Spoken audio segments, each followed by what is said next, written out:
जय जिनेन्द्र। हम लोग आचारांक सूत्र कर रहे थे।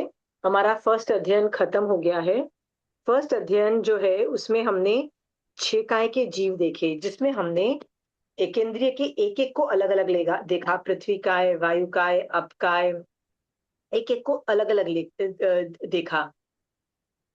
तेयु काय हमको नहीं, इनको समझी, और ये भी भगवान बता रहे हैं कि क्यों तुम इनको मत मारो और कैसा फील करो अपने अंदर उनके, उनको मारते वक्त। ये सब कुछ बताया उन्होंने। उसके बाद बेइंद्रिय से लेके पंचेंद्रिय को त्रस्काय के अंदर शामिल करके भगवान ने उनका भी अभयदान देने की बात की है। तो बेसिकली भगवान कह रहे हैं, जानो ये लोग जीव हैं, they are sensitive and please don't kill them. So हमने पिछली क्लास के अंदर 6 जो काया के जो जीव हैं उनके लिए अहिंसा को का के कॉन्सेप्ट समझे, और कैसे हमको वो हिंसा बेयर मिनिमम कर देनी है उसके बारे में हमने सीखा। ठीक है, so we move forward. Any question from that chapter?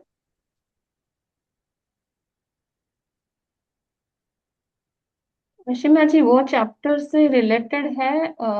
Like स्पर्शन इंद्रिय का संयम जो आपने बताया ना कि पांचों इंद्रियों का संयम करना चाहिए। तो आई हैव हाँ, a few things that I would like you to clear. कि स्पर्शन इंद्रिय में जैसे हमको गर्म ठंडा लग रहा है तो गर्म लगने से we take off the layers, ठंडा लगता है तो we put on the layers. नहाने जाते हैं तो गर्म ठंडा पानी का होता है तो वी एडजस्ट द ठीक है। टेम्परेचर। तो मैं I have understood your question, so let me answer this question in a different way. जिस दिन स्पर्शेंद्रिय का होता है ना, तो ये बात समझो कि हम जिनकल्पी लेवल पे फंक्शन नहीं कर सकते। जिनकल्पी क्या करते थे, तो वो लोग है ना, जानबूझ के अतापना लेते थे। उल्टी अतापना कैसे? विंटर में जहां पे हवा जिस डायरेक्शन से चलती थी वहां खड़े रह के अतापना लेते थे। और समर में इतनी धूप होती थी, इतना बुरा हाल होता था, तो जानबूझ के सन के अंदर खड़े लेके अतापना लेते थे। ठीक है, वो एक्सट्रीम्स हैं। हमको वो नहीं करना है। हमको क्या करना है, एक तो हम श्रावक हैं, हम लोगों में इतनी कैपेसिटी नहीं कि हम इतना कर पाए। तो हम लोगों को ना उस नॉर्मल रेंज में रह के जितना कंफर्टेबल हम लोग बेयर कर सके ना उतना करना। गर्मी लग रही है, कुछ लेयर्स उतार दो। ठंडी लग रही है, कुछ पहन लो एक normal. But most important is not body से हम क्या कर रहे हैं। बॉडी में तो आपको उतने ही कपड़े पहनने पड़ेंगे। 0 डिग्री टेम्परेचर होगा तो आपको कुछ ना कुछ जैकेट वैकेट तो निकालना ही पड़ेगा। आप ये तो नहीं बोलोगे नहीं मैं आता अपना ले रही हूँ। नो, आपकी तबीयत खराब हो जाएगी, हॉस्पिटल पहुंच जाओगे। ठीक है, सो बेस्ट ये है कि जितना कैपेसिटी है उतना टॉलरेट करो, बाकी छोड़ दो। But the game is in the brain. The brain is उस पे जो हम बार बार उस पे कमेंट्स मारते रहते हैं ना, हाय गर्मी, हाय I am uncomfortable, I don't like it, this is too पसीना, this is too sweaty, oh my god चिप चिप हो रहा है। ये सब जो डायलॉग्स हम करते रहते हैं ना, इसको बंद कर दो। आपको सुनीता तब ये सोचो, मुझे उतनी ही गर्मी मिल रही है जितनी मेरे कर्मों में है। ठीक है, मैंने तो इससे भी ज्यादा गैस पे जीवों को चढ़ा के इतनी ज्यादा गर्मी देके उनको मार डाला। वो कर्म भी तो चिपक ही रहे हैं ना। वो भी कभी ना कभी तो कर्म उदय आएंगे ना मेरे, राइट? और उनको भोगने के लिए मोस्ट प्रोबेबली ऐसा भी हो सकता है कि मैं वनस्पति में काय में जाऊं और कोई मुझे कुक करेगा, तब वो कर्म या तो सॉर्ट आउट होंगे। या ऐसा भी हो सकता है कि मैं नरक में जाऊं। नरक में बहुत एक्सट्रीम टेम्परेचर्स होते हैं। ठीक है, बहुत सुपर एक्सट्रीम। क्या पता आपको नरक में उत्पन्न होना पड़े और वहां पे जाके एक्सट्रीम टेम्परेचर लो। तो ये सोचो कि मेरे को कर्म तो अपने भोगने पड़ेंगे, there is no other way out. तो ये जो गर्मी है ये तो कुछ भी नहीं है। मैं अपने श्रुत ज्ञान आगम से जो मुझे श्रुत ज्ञान मिला है उससे देख पा रही हूँ कि इससे कहीं वर्स्ट मैंने नरक में झेला है, तिर्यंच योनि में मैंने झेला है। राइट? क्या तिर्यंच में तुम जानवर बन के, तुम्हारे पास कहाँ था एसी और पंखा सुनीता, ये सोचना। हाँ, मैंने कितने ही भवों के अंदर तिर्यंच बन के, या कभी कभी वनस्पति बन के, या कभी अपकाय बन के, मैंने ये सारा, मेरे को किसी ने कुक करके मेरे को कोई खा गया, राइट? मेरे को महान वेदना हुई। उससे तो कहीं गुना कम है। ये सब चिंतन पे जाओ, दिमाग वहां डालो। ना कि मुझे पसीना आ रहा है, पसीना आ रहा है, पसीना आ रहा है, oh my God I am uncomfortable, when will I be comfortable, what is a comfortable state? No. Basically जो थिंकिंग है ना वो आगम के हिसाब से डालो। उससे वैराग्य आएगा और तुम्हारा वैसे ही मन नहीं करेगा। कि यार मैं क्यों इतना ज्यादा कूद रही हूँ, मतलब वो कूदने का मन ही नहीं करेगा। निप इट इन द बड। तो it's all the basically mind आर्द्र गेम। ध्यान नहीं करना है, आर्द्र ध्यान रौद्र ध्यान नहीं करना है। नहीं डू द करना। Solution and get on with it. हाँ, गुड, डू द सोल्यूशन। जब यदि ऑब्वियसली मैंने तुमको बताया कि यदि गर्मी इतनी है तो तुम पंखा तो चलाओगे यार, दिस इज नॉर्मल, लाइक इतने अब नॉर्मल थोड़ा। हाँ, समय के बाद जब उठोगे तो पंखा चलेगा, आई टोटली एग्री।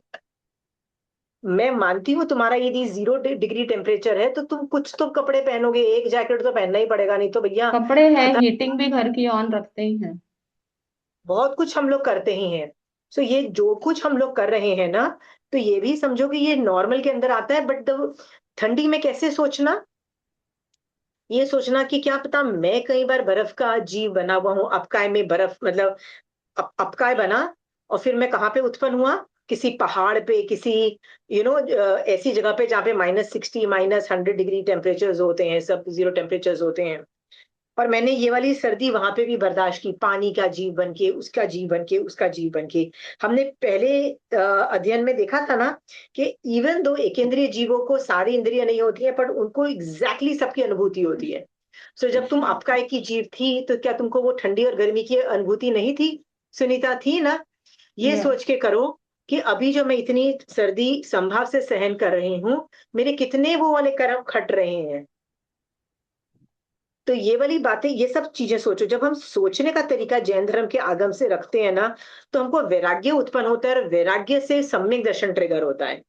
और हमको सम्यक दर्शन लाना है, हमको ये स्टाइल स्टेटमेंट नहीं करना कि हम तो बढ़िया, बहुत बड़े रेंज में, हम गर्मी भी बहुत बड़े रेंज पे बर्दाश्त कर रहे हैं, सर्दी भी बड़े रेंज पे बर्दाश्त कर रहे हैं।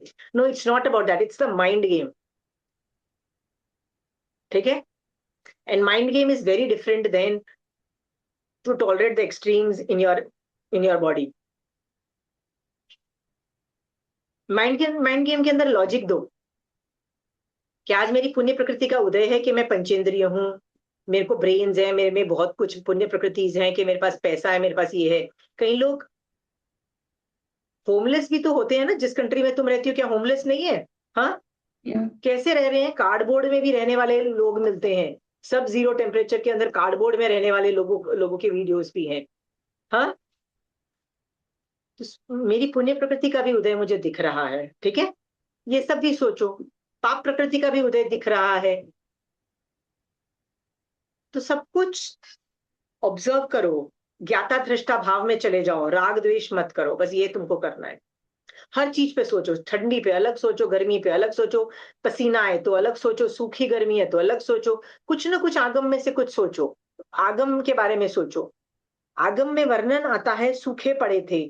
महावीर स्वामी भगवान के जिन शासन में अभी तक कितनी बार इतने गंदे सूखे पड़े, 7-7 साल तक, 11-11 साल तक दुष्काल पड़ा, ऐसे वर्ड्स आते हैं। पानी नहीं, ये नहीं, वो नहीं। आजकल तो मॉडर्न साइंसेस इतना इक्विप्ड है कि हम लोग के पास इतना बुरा हाल नहीं है कि हम लोग दुष्काल पड़े और हम लोग को नहीं होता है। गुजरात और राजस्थान जैसी ड्राई स्टेट जहाँ पे दुष्काल was is very normal, because I been lived in Gujarat. हम जब मैं छोटी थी, वहां पे हर साल ड्राउट हो रहा है, हर साल वहां पे पानी की कमी हो रही है, हर साल वहां पे मुसीबत हो रही है। पर आजकल क्या है, all the dams are connected, Narmada is connected, all the dams and everything is connected so damn well with such engineering minds के कहीं पे भी सूखा पड़ने पे भी पानी की कमी उस लेवल पे नहीं हो रही। यस, थोड़ी कमी आ रही है, मैं ये नहीं बोल रही हूँ, पर उस लेवल पे नहीं आ रही है कि 0 हो जाए। ठीक है? पुण्य प्रकृति का उदय है। हाँ, ये सब के बारे में सोचोगी।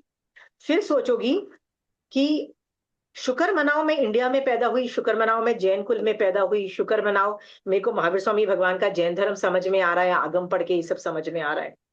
ऐसा भी तो हो सकता था ना सुनीता, के मनुष्य भाव मिलके अनार्य देश में उत्पन्न होके ऐसे अनार्य धर्म को तुम अपनाती, जिसमें मारना ही सही माना जाता है, ये सब कुछ समझ में जाता है, पूरा मनुष्य भाव बर्बाद कर देती। ये सब के बारे में सोचो। मैं ये बोल रही हूँ, दिमाग से ना आगम से चीजें निकाल निकाल के सोचते जाओ, सोचते जाओ, सोचते जाओ। वैसे ही वैराग्य आ जाएगा। एक चीज वैराग्य ट्रिगर नहीं करेगी तो दूसरी चीज वैराग्य ट्रिगर करेगी, तीसरी चीज करेगी, चौथी चीज करेगी। क्या तुम जानवर नहीं बनी हो? क्या तुम कुत्ता बिल्ली नहीं बनी हो?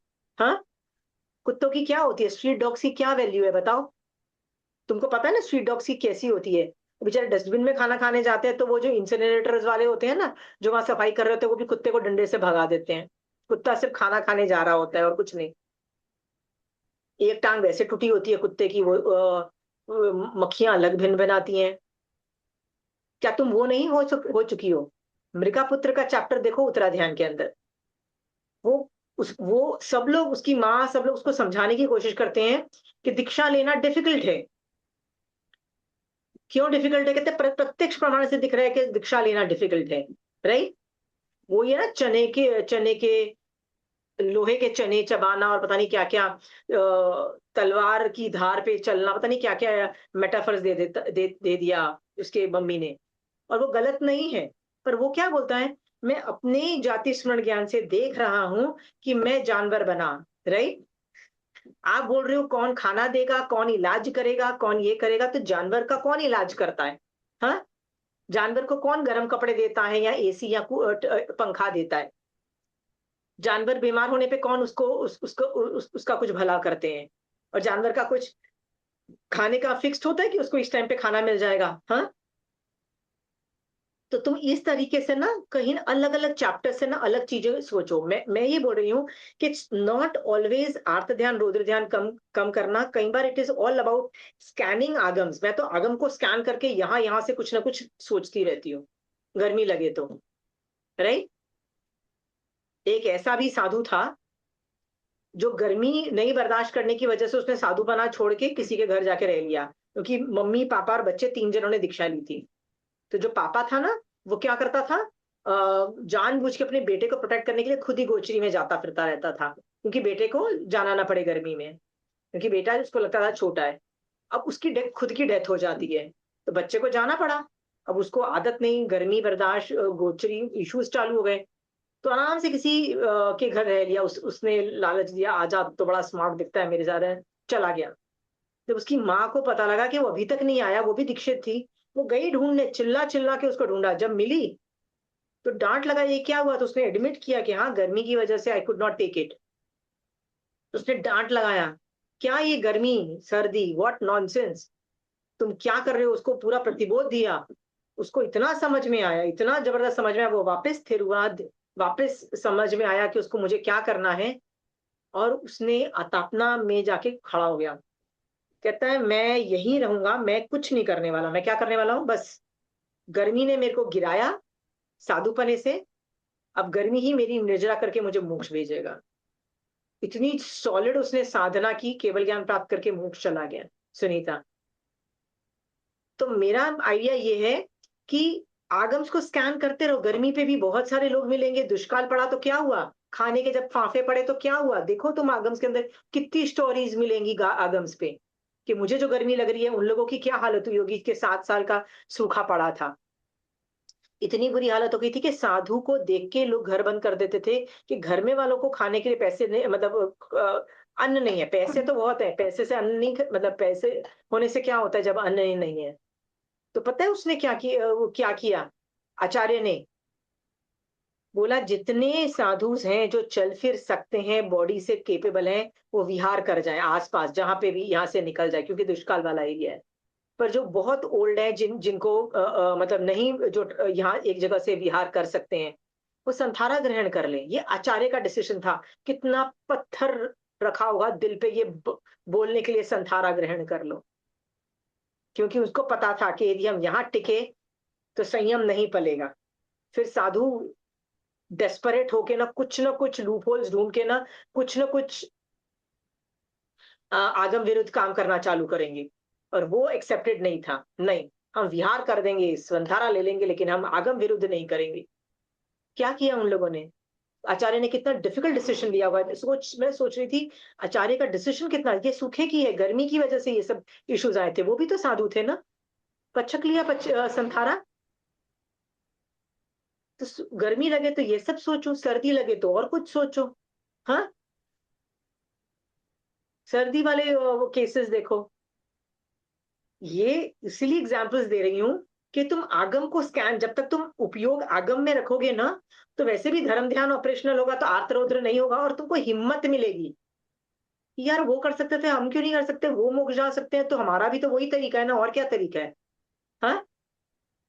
तुम अभी पंखा बंद करके बैठी हो मेरी क्लास में, ये दी, आई एम जस्ट अज्यूमिंग, ठीक है, बोल रही हूँ, सो कुछ ना कुछ तो आउटपुट है ना कहीं तो तुमने देखा कि वो लोग मोक्ष में जा रहे थे, इसका आउटपुट निकला, तो सोचते जाओ उनके बारे में, धन्य है वो लोग, साधु ग्रेट है जो ये सब करते हैं। सो सुनीता, आई वुड से कि आगम को स्कैन करते करते ना सोचते जाओ, ग्रेट है वो साधु जो गर्मी बर्दाश्त करता है, ग्रेट है वो साधु जो सर्दी बर्दाश्त करता है। सोचते जाओ सोचते जाओ सोचते जाओ, साधु का नमो लोए सब साहुनंदी हो जाएगा बिना बिना कुछ करे। मन में वैराग्य उत्पन्न होना चाहिए, वो नहीं हुआ तो कुछ नहीं हुआ, वो नहीं हुआ तो बॉडी से सिर्फ गर्मी सर्दी बर्दाश्त की और कुछ नहीं हुआ। ठीक है Shridha, does that answer your question? It is yes. All a mind game, not too much of the body, body में तुम जितने हम्म कंफर्टेबल हो उतने पहन लो प्लीज। ठीक है, हम्म। I don't want you going to the hospital because of yeah this. Yeah. खाने के लिए भी यही है, मान लो कभी मैंने बोला कि मुंह का संयम नहीं, हम तो हम्म पूरा दिन व्रत करेंगे, अभी बॉडी में कैपेसिटी नहीं है, तो भैया कोई किसी वैद्य ने बोला था तुमको कि भैया अब छोड़ छाड़ के बैठो, if you are diabetic, hmm. If you have BP issues, boss go slow according to your capabilities. हाँ, yeah got it. It's all a mind game. ठीक है, माइंड कंट्रोल करो, बॉडी से आप एक लिमिटेड लेवल तक ही ऑपरेट कर सकते हो, जिन कल्पी होता है वो बहुत हाई लेवल पे ऑपरेट करते हैं, हम लोग बॉडी से एक लेवल पे ही करेंगे। ठीक है, चलिए I am starting the second chapter. किसी और को सवाल है कोई फर्स्ट चैप्टर में से? So let's start the second chapter.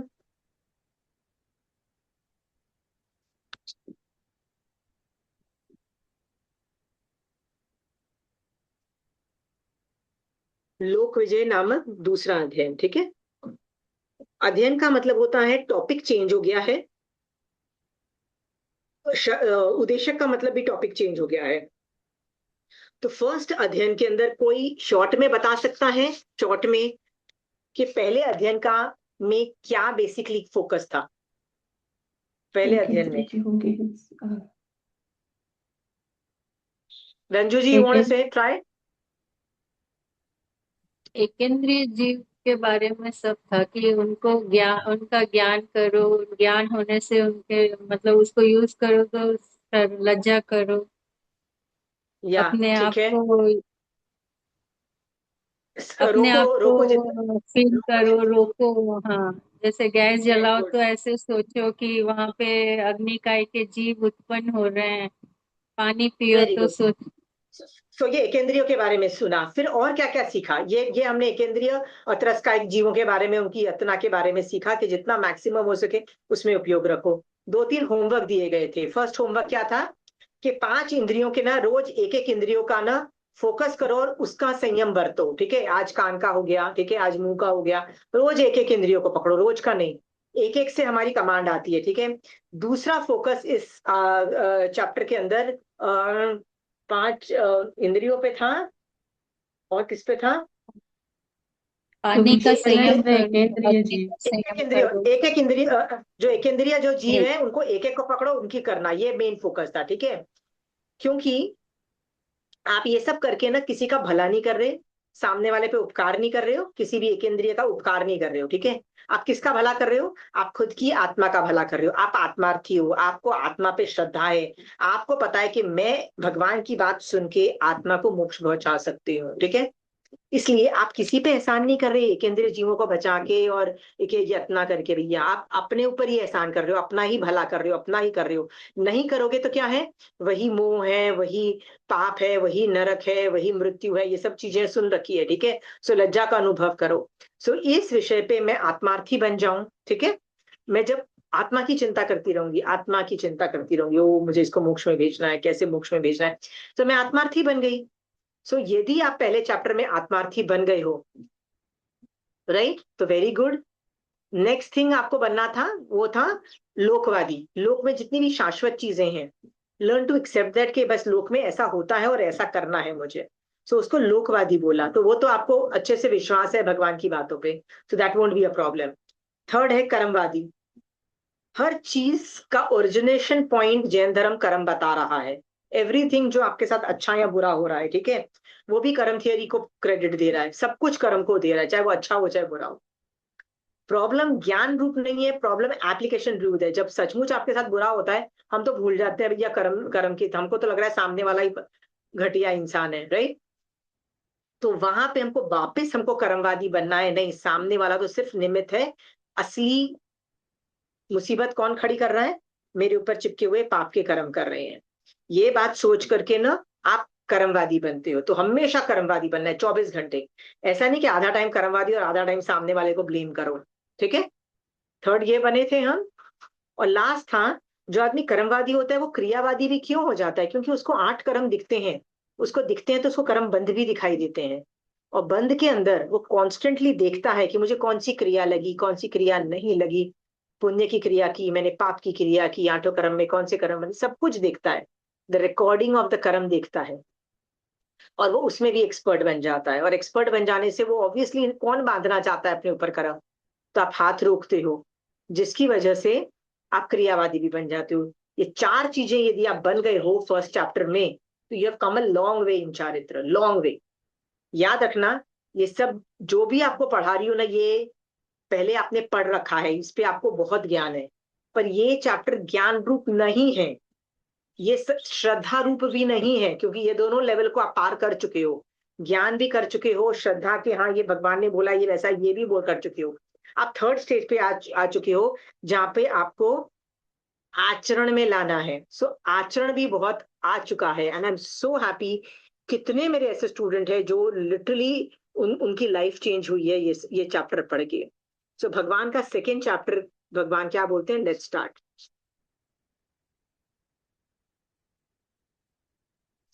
आप हैं यहाँ पे?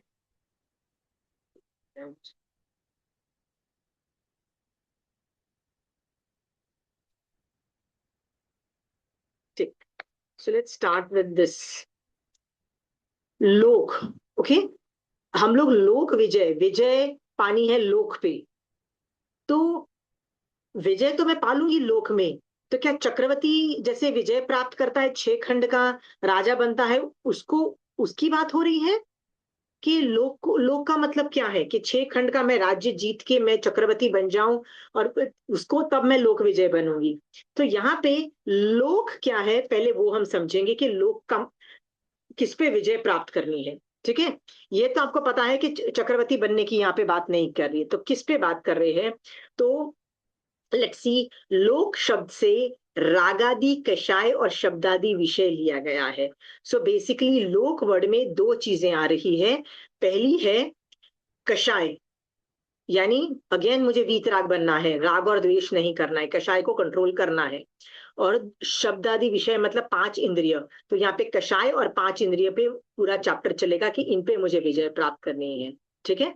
सो लोक का मतलब ये दोनों चीजें होते हैं, कषाय और इंद्रिय। So let's start with the lines. जो गुण शब्दादि विषय है, वे कषाय रूप संसार के मूल स्थान है।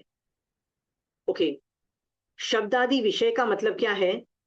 5 इंद्रियों के जो मेरे विषय हैं, वो गुण हैं। क्योंकि वो मैं पंचेंद्रिय हूं, तो वो मेरे गुण माने गए हैं, ठीक है। तो वो मेरी क्वालिटीज हैं। वो कषाय रूप संसार के मूल स्थान है। अब कषाय क्यों बंधता है? क्योंकि मेरे पास 5 इंद्रियां और उस पे मैं विषय राग और द्वेष करती हूँ। सो 5 इंद्रियां तो केवली के भी है। 5 इंद्रियां यदि केवली के भी है, 5 इंद्रिय केवली के भी हैं, तो वो बर्बाद क्यों नहीं होते? पर मैं क्यों बर्बाद हो रही हूँ? क्योंकि मैं उस पे राग और द्वेष करती हूँ, और वो उसको कषाय बना दिया। और वही संसार का मूल स्थान है। आपको संसार में रहना है कि आपको संसार से निकल जाना है? सोचो। सोच लिया है निकलना है, तो आपको इस पे सोचना पड़ेगा कि मेन कारण कषाय है, मुझे कषाय पे वर्क करना है। जो मूल स्थान है वह गुण है। इस प्रकार विषयार्थी पुरुष महान परिताप से पुनः पुनः प्रमत्त हो प्रमत्त होकर संसार में निवास करता है। सोच के देखो, आप प्रमत्त रहते हो और मतलब परिताप मतलब उससे दूसरों को दुख भी देते हो, ये सब भी करते हो, तो आप संसार में रहोगे, कोई प्रॉब्लम नहीं है, आपको रहना है तो रहो संसार में। पर भगवान यहाँ पे धमकी दे रहे हैं। सी इट साउंड्स वो फैक्चुअल इंफॉर्मेशन बता रहे हैं, बट आप उसको धमकी की तरह समझो कि यदि आप प्रमाद करोगे और इसी तरह से विषयादियों के अंदर बहुत ज्यादा आसक्त रहोगे, सो आप संसार में रहोगे, बाहर नहीं निकल पाओगे। ठीक है। वे सोचते हैं कि मेरी माता है, मेरा पिता है, मेरा भाई है, मेरी बहन है, मेरी स्त्री है, मेरा पुत्र है, मेरी पुत्री है, मेरा पुत्र वधू है, मेरा मित्र है, स्वजन है, संबंधी है, परिचय है, मेरे विविध प्रकार के उपकरण, हाथी, घोड़ा, रथ आदि, परिवर्तन देने लेने की सामग्री, भोजन और वस्त्र हैं, ये सब मेरे हैं। वह सोचता है, ये जो संसार में रहने वाला जीव हर चीज को मेरा समझता है, रिश्तेदार से लेके दोपत चौपत से लेके भोजन से लेके घर से लेके वस्त्र, सब कुछ उसको अपना समझता है।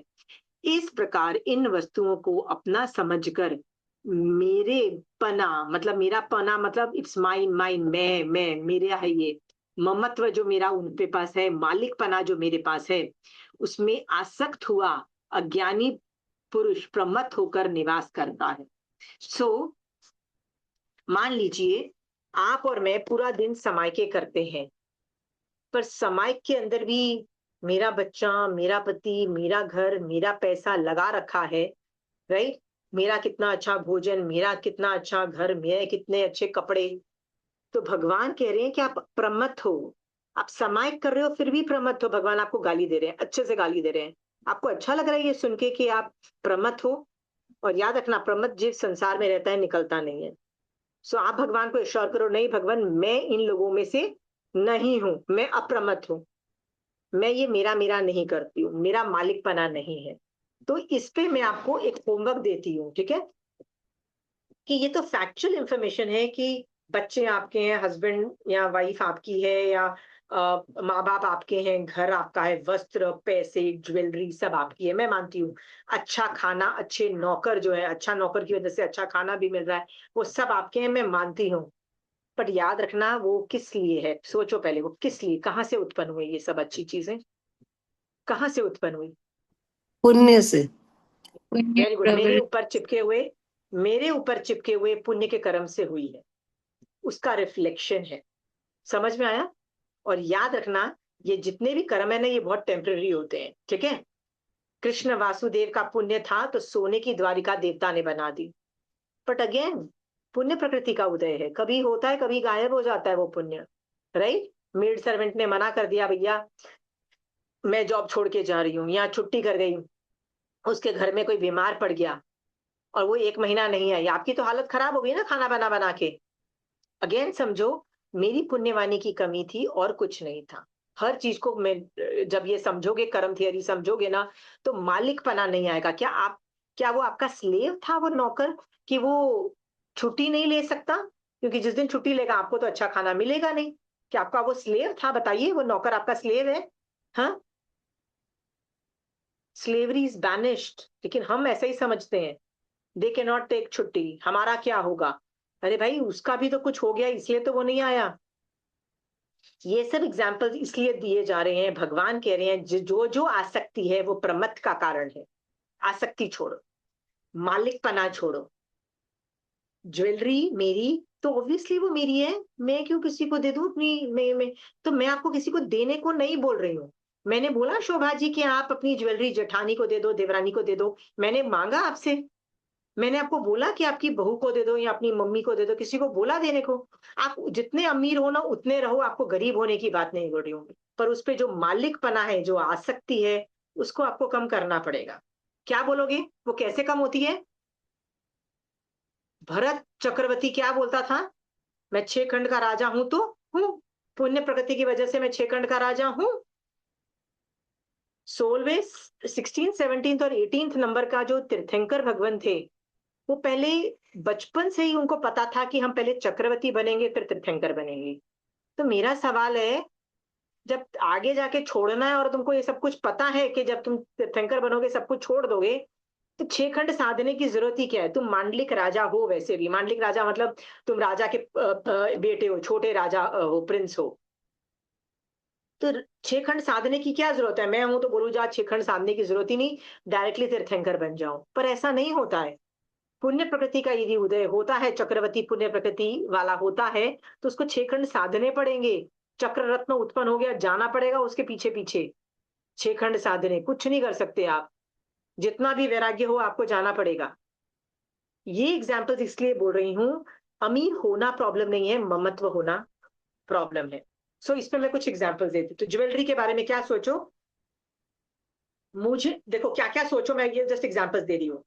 ये जो भी ज्वेलरी है ना, क्या पता मेरी पुण्यवानी की है कि किसके पुण्यवानी की है, मुझे नहीं पता है।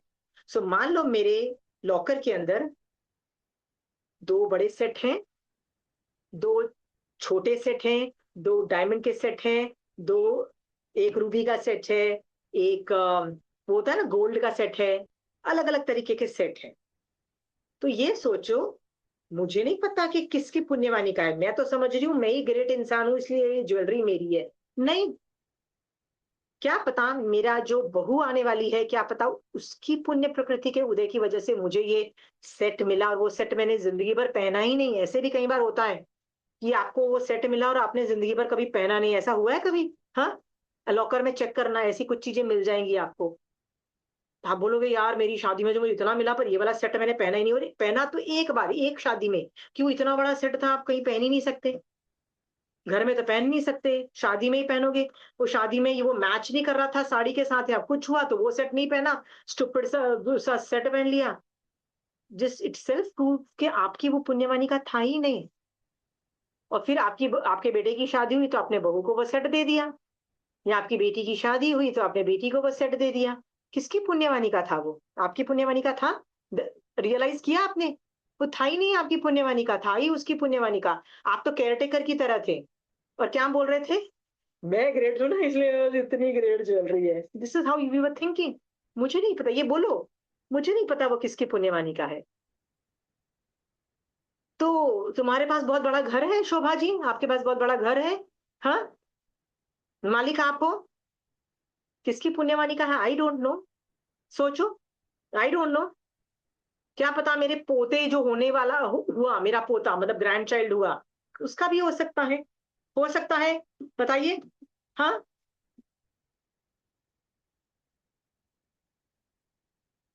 आपका बेटा बहुत अच्छा है, न दारू पीता है, न नॉन वेज खाता है, और बड़ों से कैसे डील करते हैं, छोटों से कैसे डील करता है, उसको व्यवहार भी आता है, पढ़ने लिखने में भी अच्छा है, आगे जाके उसने ढेर सारा पैसा भी कमाया, कंफर्टेबल लाइफ जी रहा है। आप ग्रेट हो कि आपका बेटा ग्रेट है? क्या पता वो जो उसकी जो वाइफ है ना, उसकी पुण्यवानी इतनी जबरदस्त है कि उसको इतना अच्छा पति मिलने वाला है कि उसको उसको उसकी वजह से वो आपका बेटा ग्रेट है। सोचा है कभी ये वाली बात? हम्म, ये बात सोचोगे ना, ये चीज आगम से निकली हुई है। जब चक्रवर्ती उत्पन्न होता है, तो उसकी पुण्यवानी की वजह से उसी जगह पे, मतलब उसी सिटी बोल लो या उसी शहर में पंचेंद्रिय रत्न उत्पन्न होते हैं, राइट? वेताड़े गिरिराज की के यहाँ एक बेटी उत्पन्न होती है जो श्रीदेवी बनती है। कहीं सेनापति रत्न ने, कहीं कोई रत्न उत्पन्न हो चुका होता है। किसकी पुण्यवानी से? चक्रवर्ती की पुण्यवानी से। सो आपका बेटा जो उत्पन्न हुआ है, उसकी वो भी किसी ना किसी के पाप या पुण्य पे डिपेंडेंट है। तो आपके माँ बाप भी आपके पाप और आपके पुण्य पे डिपेंडेंट है। आपका हस्बैंड जैसा भी है वो आपके पाप और पुण्य पे डिपेंडेंट है, या वाइस भी। ठीक है, ये सोच करके सोचो, ये सारे जो रिश्ते नाते हैं ना, इज कर्माधीन। ऑल रिलेशनशिप्स आर कर्म के अधीन है।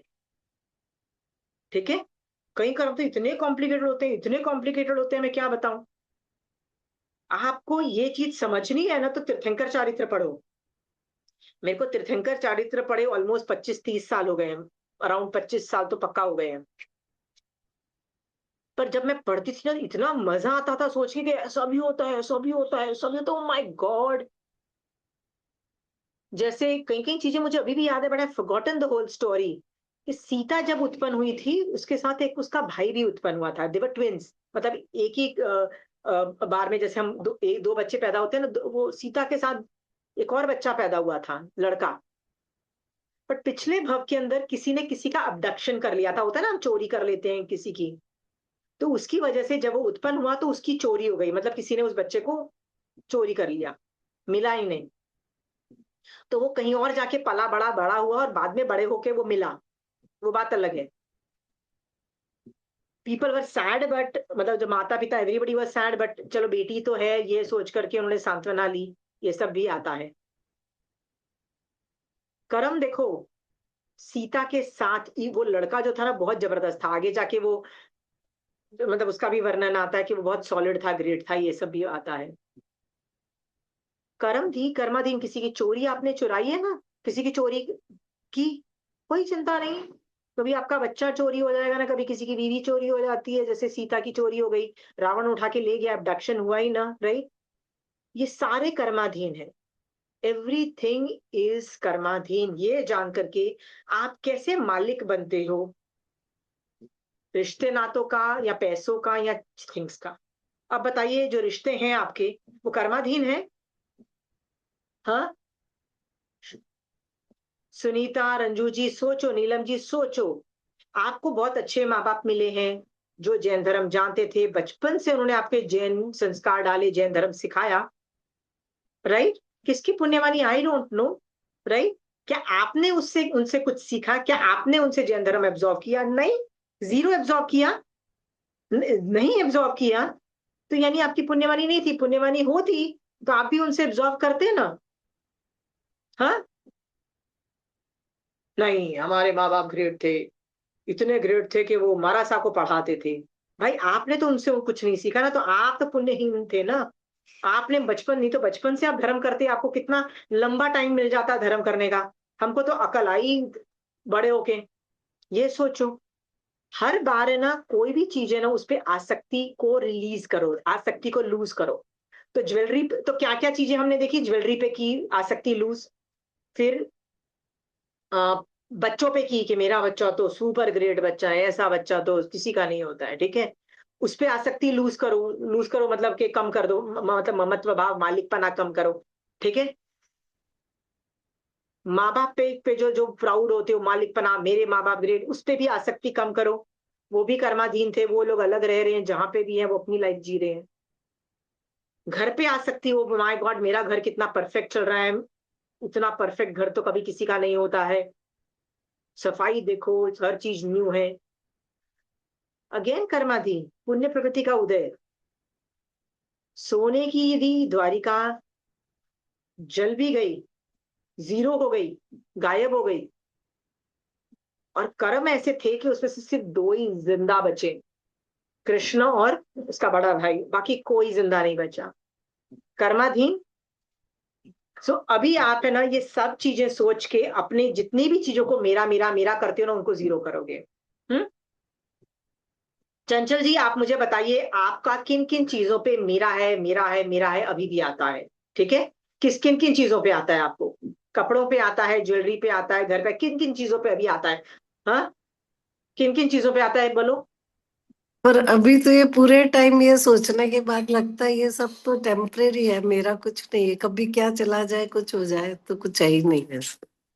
अभी के वेरी भाव गुड, ऐसे रहते हैं, क्योंकि अभी पूरे रहते हैं, टाइम वेरी यही गुड। चलता है, प्लस हस्बैंड का सहयोग, घर वालों का सहयोग, तो दिमाग फिर इसी में चल रहा है अभी, तो फिर वही तो आई एम भाव सो, रहते हैं। तो देखिए चंचल जी का ना बहुत बहुत हाई लेवल का चारित्र है, इसलिए उनका वो लिस्ट नहीं बना पाएंगी कि मेरा मेरा उनका काफी कम हो चुका है। पर हम लोगों का ना यदि नहीं हुआ है तो लिस्ट बनाओ, it is okay to admit कि हाँ, मेरे को मेरे समाज में जो ओगा था ना, वो मेरी दादी ने दिया था, और बचपन में दिया था जब मैं 5 साल की थी, और वो अभी भी चल रहा है, उससे भी मेरा पना, मालिकपना आ जाता है। सीरियसली, ये जो आसन है ना, ये मेरे उसने दिया था। हाँ, उस पे है तो पुद्गल ना, मैं बोलू ना, सबसे छोटी चीज, आसन और ओगा जैसी चीज पे भी कई लोगों को ममत्व भाव है कि ये किसने दिया था, मेरी इसने दिया था, मेरी इसने दिया था। वो ममत्व भाव है। अगेन मैं बोल रही हूँ, एक लिस्ट बनाओ क्या क्या चीजों पे ममत्व भाव है।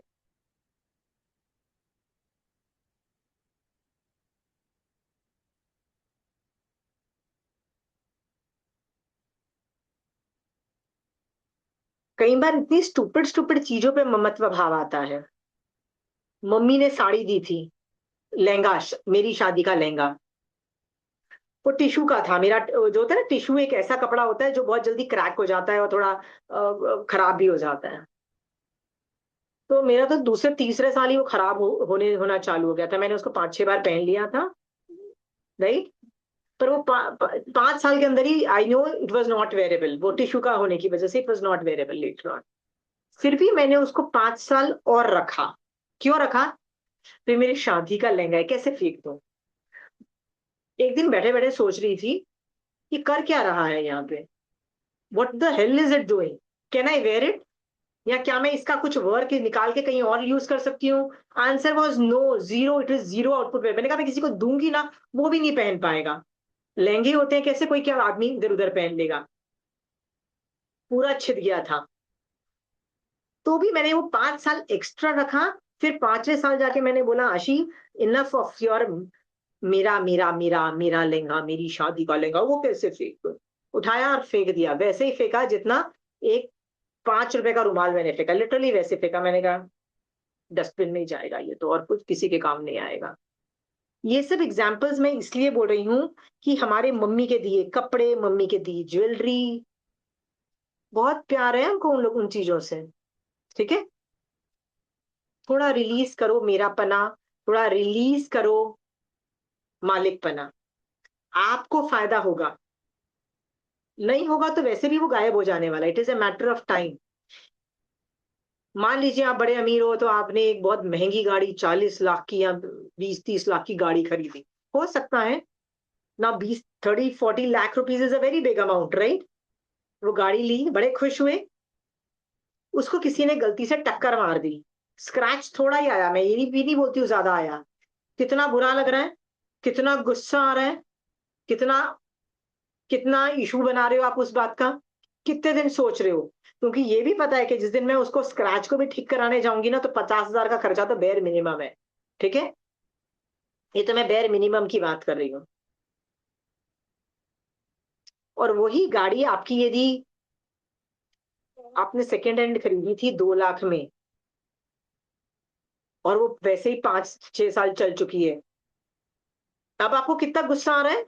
यदि वो उस पर स्क्रैच आ जाएगा तो आएगा उतना। ठुक गई तो ठुक गई, मालिक पना कम है उस पे, मेरा पना कम है, ये सोच करके करो। सो कार पे होगा, बाइक पे होगा, लिस्ट बनाओ और उस पे कैसे चिंतन करना है सोचो। कपड़ों पे है, शोभा जी आपके कपड़े बहुत अच्छे होते हैं, हाँ, सब लोग आपकी तारीफ करते हैं कि ओ शोभा जी आपके कपड़े तो क्या मस्त कपड़े, डिजाइनर होते हैं, कहाँ से खरीदते हो? पहले तो माया करके बोलते हो ऐसे कहीं से भी खरीद लेती, पहले तो बताते नहीं हो कि कहाँ से खरीदते हो। खरीदते हो आप भी सेल में हो, हाई एंड शॉप से जब सेल लगती है ना, पहले तो किसी को बताते नहीं हो कि सेल लग गई है। ये सब माया पता है औरतों की, ठीक है। फिर वो कपड़े भी पहनना, फिर प्रिटेंड करना, नहीं नहीं मैंने तो हाई एंड से नहीं खरीदे, मैंने तो लो एंड से ही खरीदे, पर मैं ही इन कपड़ों में बहुत प्यारी दिखाई देती हूँ। ठीक है, ये सारी उल्टी सीधी बकवास हम करते हैं। मेरापन, मैं मालिक, जिस दिन मरोगे शोभा जी, ये कपड़े कहाँ रहेंगे? यहीं रह जाएंगे। हाँ, जितनी आसक्ति उतना ही हम वहां पे जाके उत्पन्न होंगे।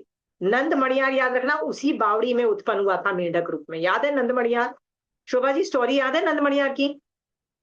उसी बावड़ी में बेचारा उत्पन्न हो गया था, भला भी कर रहा था लोगों का, फिर भी मेंढक बना, तो वही बावड़ी में। ये सोच करके ममत्व भाव की लिस्ट बनाओ और सबको हटाओ अपने सिस्टम से। यदि नहीं हटाओगे तो याद रखना ये प्रमत्त दशा है आपकी, प्रमाद कर रहे हो, राइट।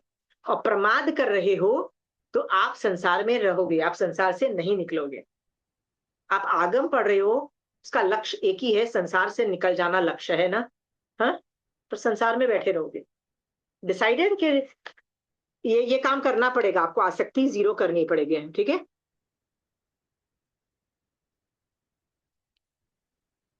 कितने लोगों को अभी भी लगता है कि मुझे मोक्ष जाना मेरा लक्ष्य है? When was the last time आपने मोक्ष की तीव्र अभिलाषा की थी कि मुझे मोक्ष जाना है, मुझे मोक्ष जाना है यार, नहीं रहना संसार में, नहीं रहना? When was the last time आपने ये सोचा था यार नहीं रहना संसार में, नहीं रहना? तो ये भी एक होमवर्क लिख लो कि आप बार बार बोलोगे, मुझे 5-10 मिनट के लिए ना रोज भावना भाओगे यार मुझे मोक्ष में जाना है, मुझे मोक्ष में जाना है। यदि मोक्ष की अभिलाषा स्ट्रांग होगी ना, तो ये आसक्ति आप अपने आप जीरो कर दोगे उठा के।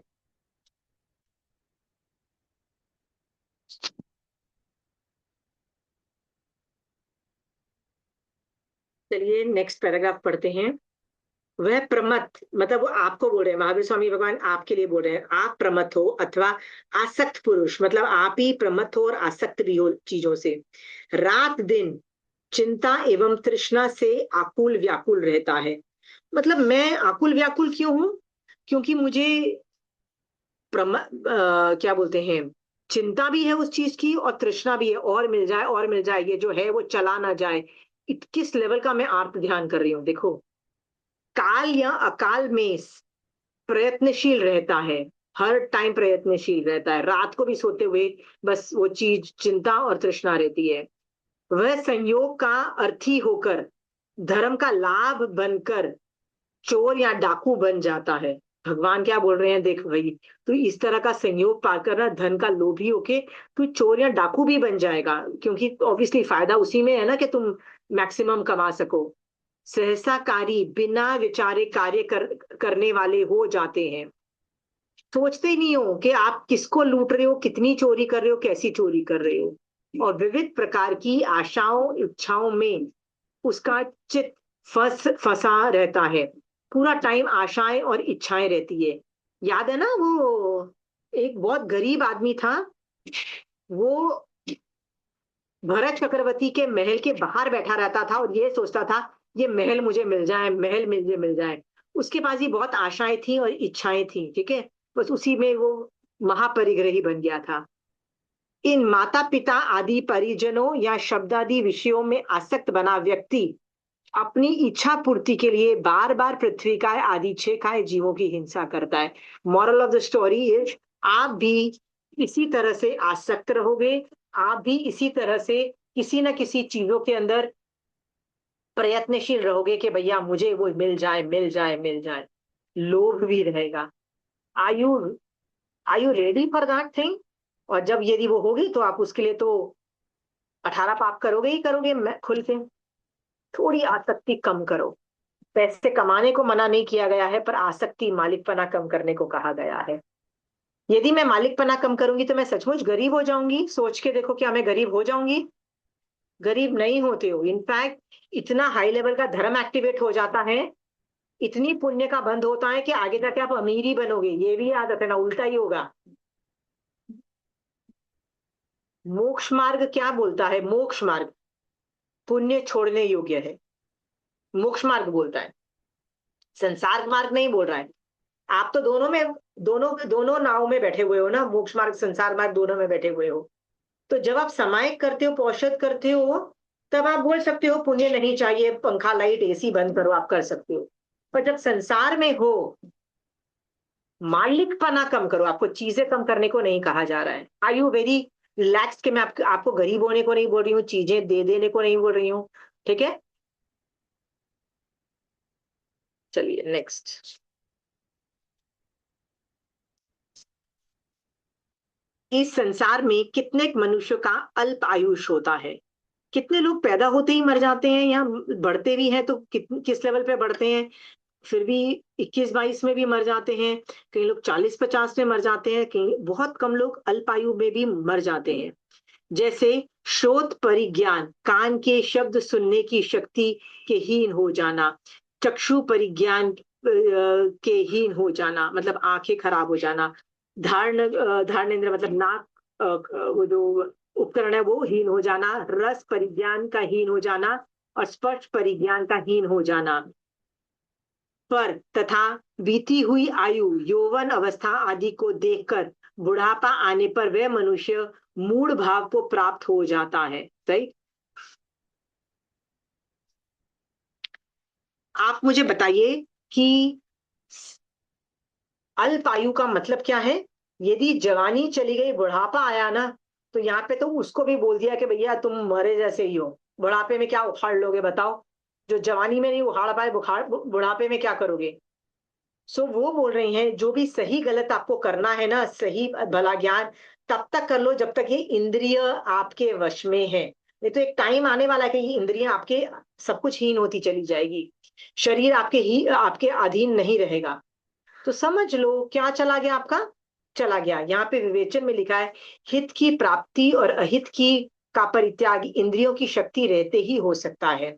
आप तभी फुल व्रत, जैसे कई लोगों ने कल एक आसना भी किया था, कई लोगों ने फुल व्रत भी किया था, वो वही कर सकता है जिसमें शक्ति है। जिसमें शक्ति नहीं है वो कैसे कर पाएगा? तो आप कुछ भी करना चाहते हो वर्थ वाइल, सही गलत की पहचान करके सही गलत करना चाहते हो ना, तो वो तभी हो सकता है जब तक आप जवान हो, शक्ति है। तो भगवान कहते हैं विवेकी मनुष्य को चाहिए कि इंद्रियों की शक्ति रहते हुए धर्म आचरण में एक क्षण मात्र का भी प्रमाद न करे, तथा वृद्धावस्था आने पर उसे चिंतन एवं मूड न होना पड़े। बुढ़ापे में आके आप पक्का सैड हो जाओगे कि इस उम्र में मेरे से कुछ नहीं होता। तो भैया तुमने जवानी में क्या किया ये सोचो ना, जो करना है अभी करना है। मैं गारंटी दे के बोलती हूँ कि बुढ़ापे में आप कुछ नहीं कर पाओगे, आपकी जो जो आप अभी कर सकते हो ना उसकी आधी भी चीजें नहीं कर पाओगे, गारंटीड। किसी को बीपी हो जाता है, किसी को डायबिटीज हो जाता है, किसी को घुटने के ऑपरेशंस कराने पड़ते हैं। क्या करोगे? दवाइयां इतनी सारी डॉक्टर लिख देता है, क्या करोगे? उसके बिना खाए तो कैसे दवाइयां खा लोगे? खाना भी छोड़ नहीं पाओगे, तिख तो कर नहीं पाओगे, क्योंकि वैसे ही आपको ऊपर नीचे बैठने में कमर और पेन्स होगी। बुढ़ापा आने से पहले जितना धर्म कर सको कर लो, पांचों इंद्रियां जब तक खत्म नहीं होती हैं कर लो। आप में से जितने लोगों को धर्म छोटी उम्र में मिला है दैट इज लकी, जवानी में भी मिला है तो भी लकी हो, आप बहुत यूज कर सकते हो। याद रखना बुढ़ापे में वेरी डिफिकल्ट, सुपर डिफिकल्ट बन जाता है। आपने जवानी में ढेर सारा धर्म कर रखा होगा ना, तो बुढ़ापे में जाके प्रैक्टिस की वजह से आप फिर भी पाल पाओगे धर्म ध्यान। आपको वही बोलेगा ना बुढ़ापे में, यार ये व्रत कर ले, यार ये 5 पदों की वंदना कर ले, यार लोगस्य में का उत्सव करके कंसंट्रेशन कर ले, आप आराम से कर पाओगे बुढ़ापे में। चाहे बुढ़ापे में आपकी कमर भी दर्द कर रही होगी, पैर बॉडी भी दर्द कर रहा होगा ना, आप आराम से लोगस्य में का उत्सव कर पाओगे।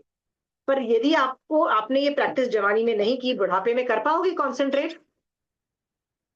तब तो सिर्फ डॉक्टर के ही भाग रहे होगे, और जब वापस घर आओगे तो बोलोगे ओ मैं मर गई, बेड पे लेटे रहोगे।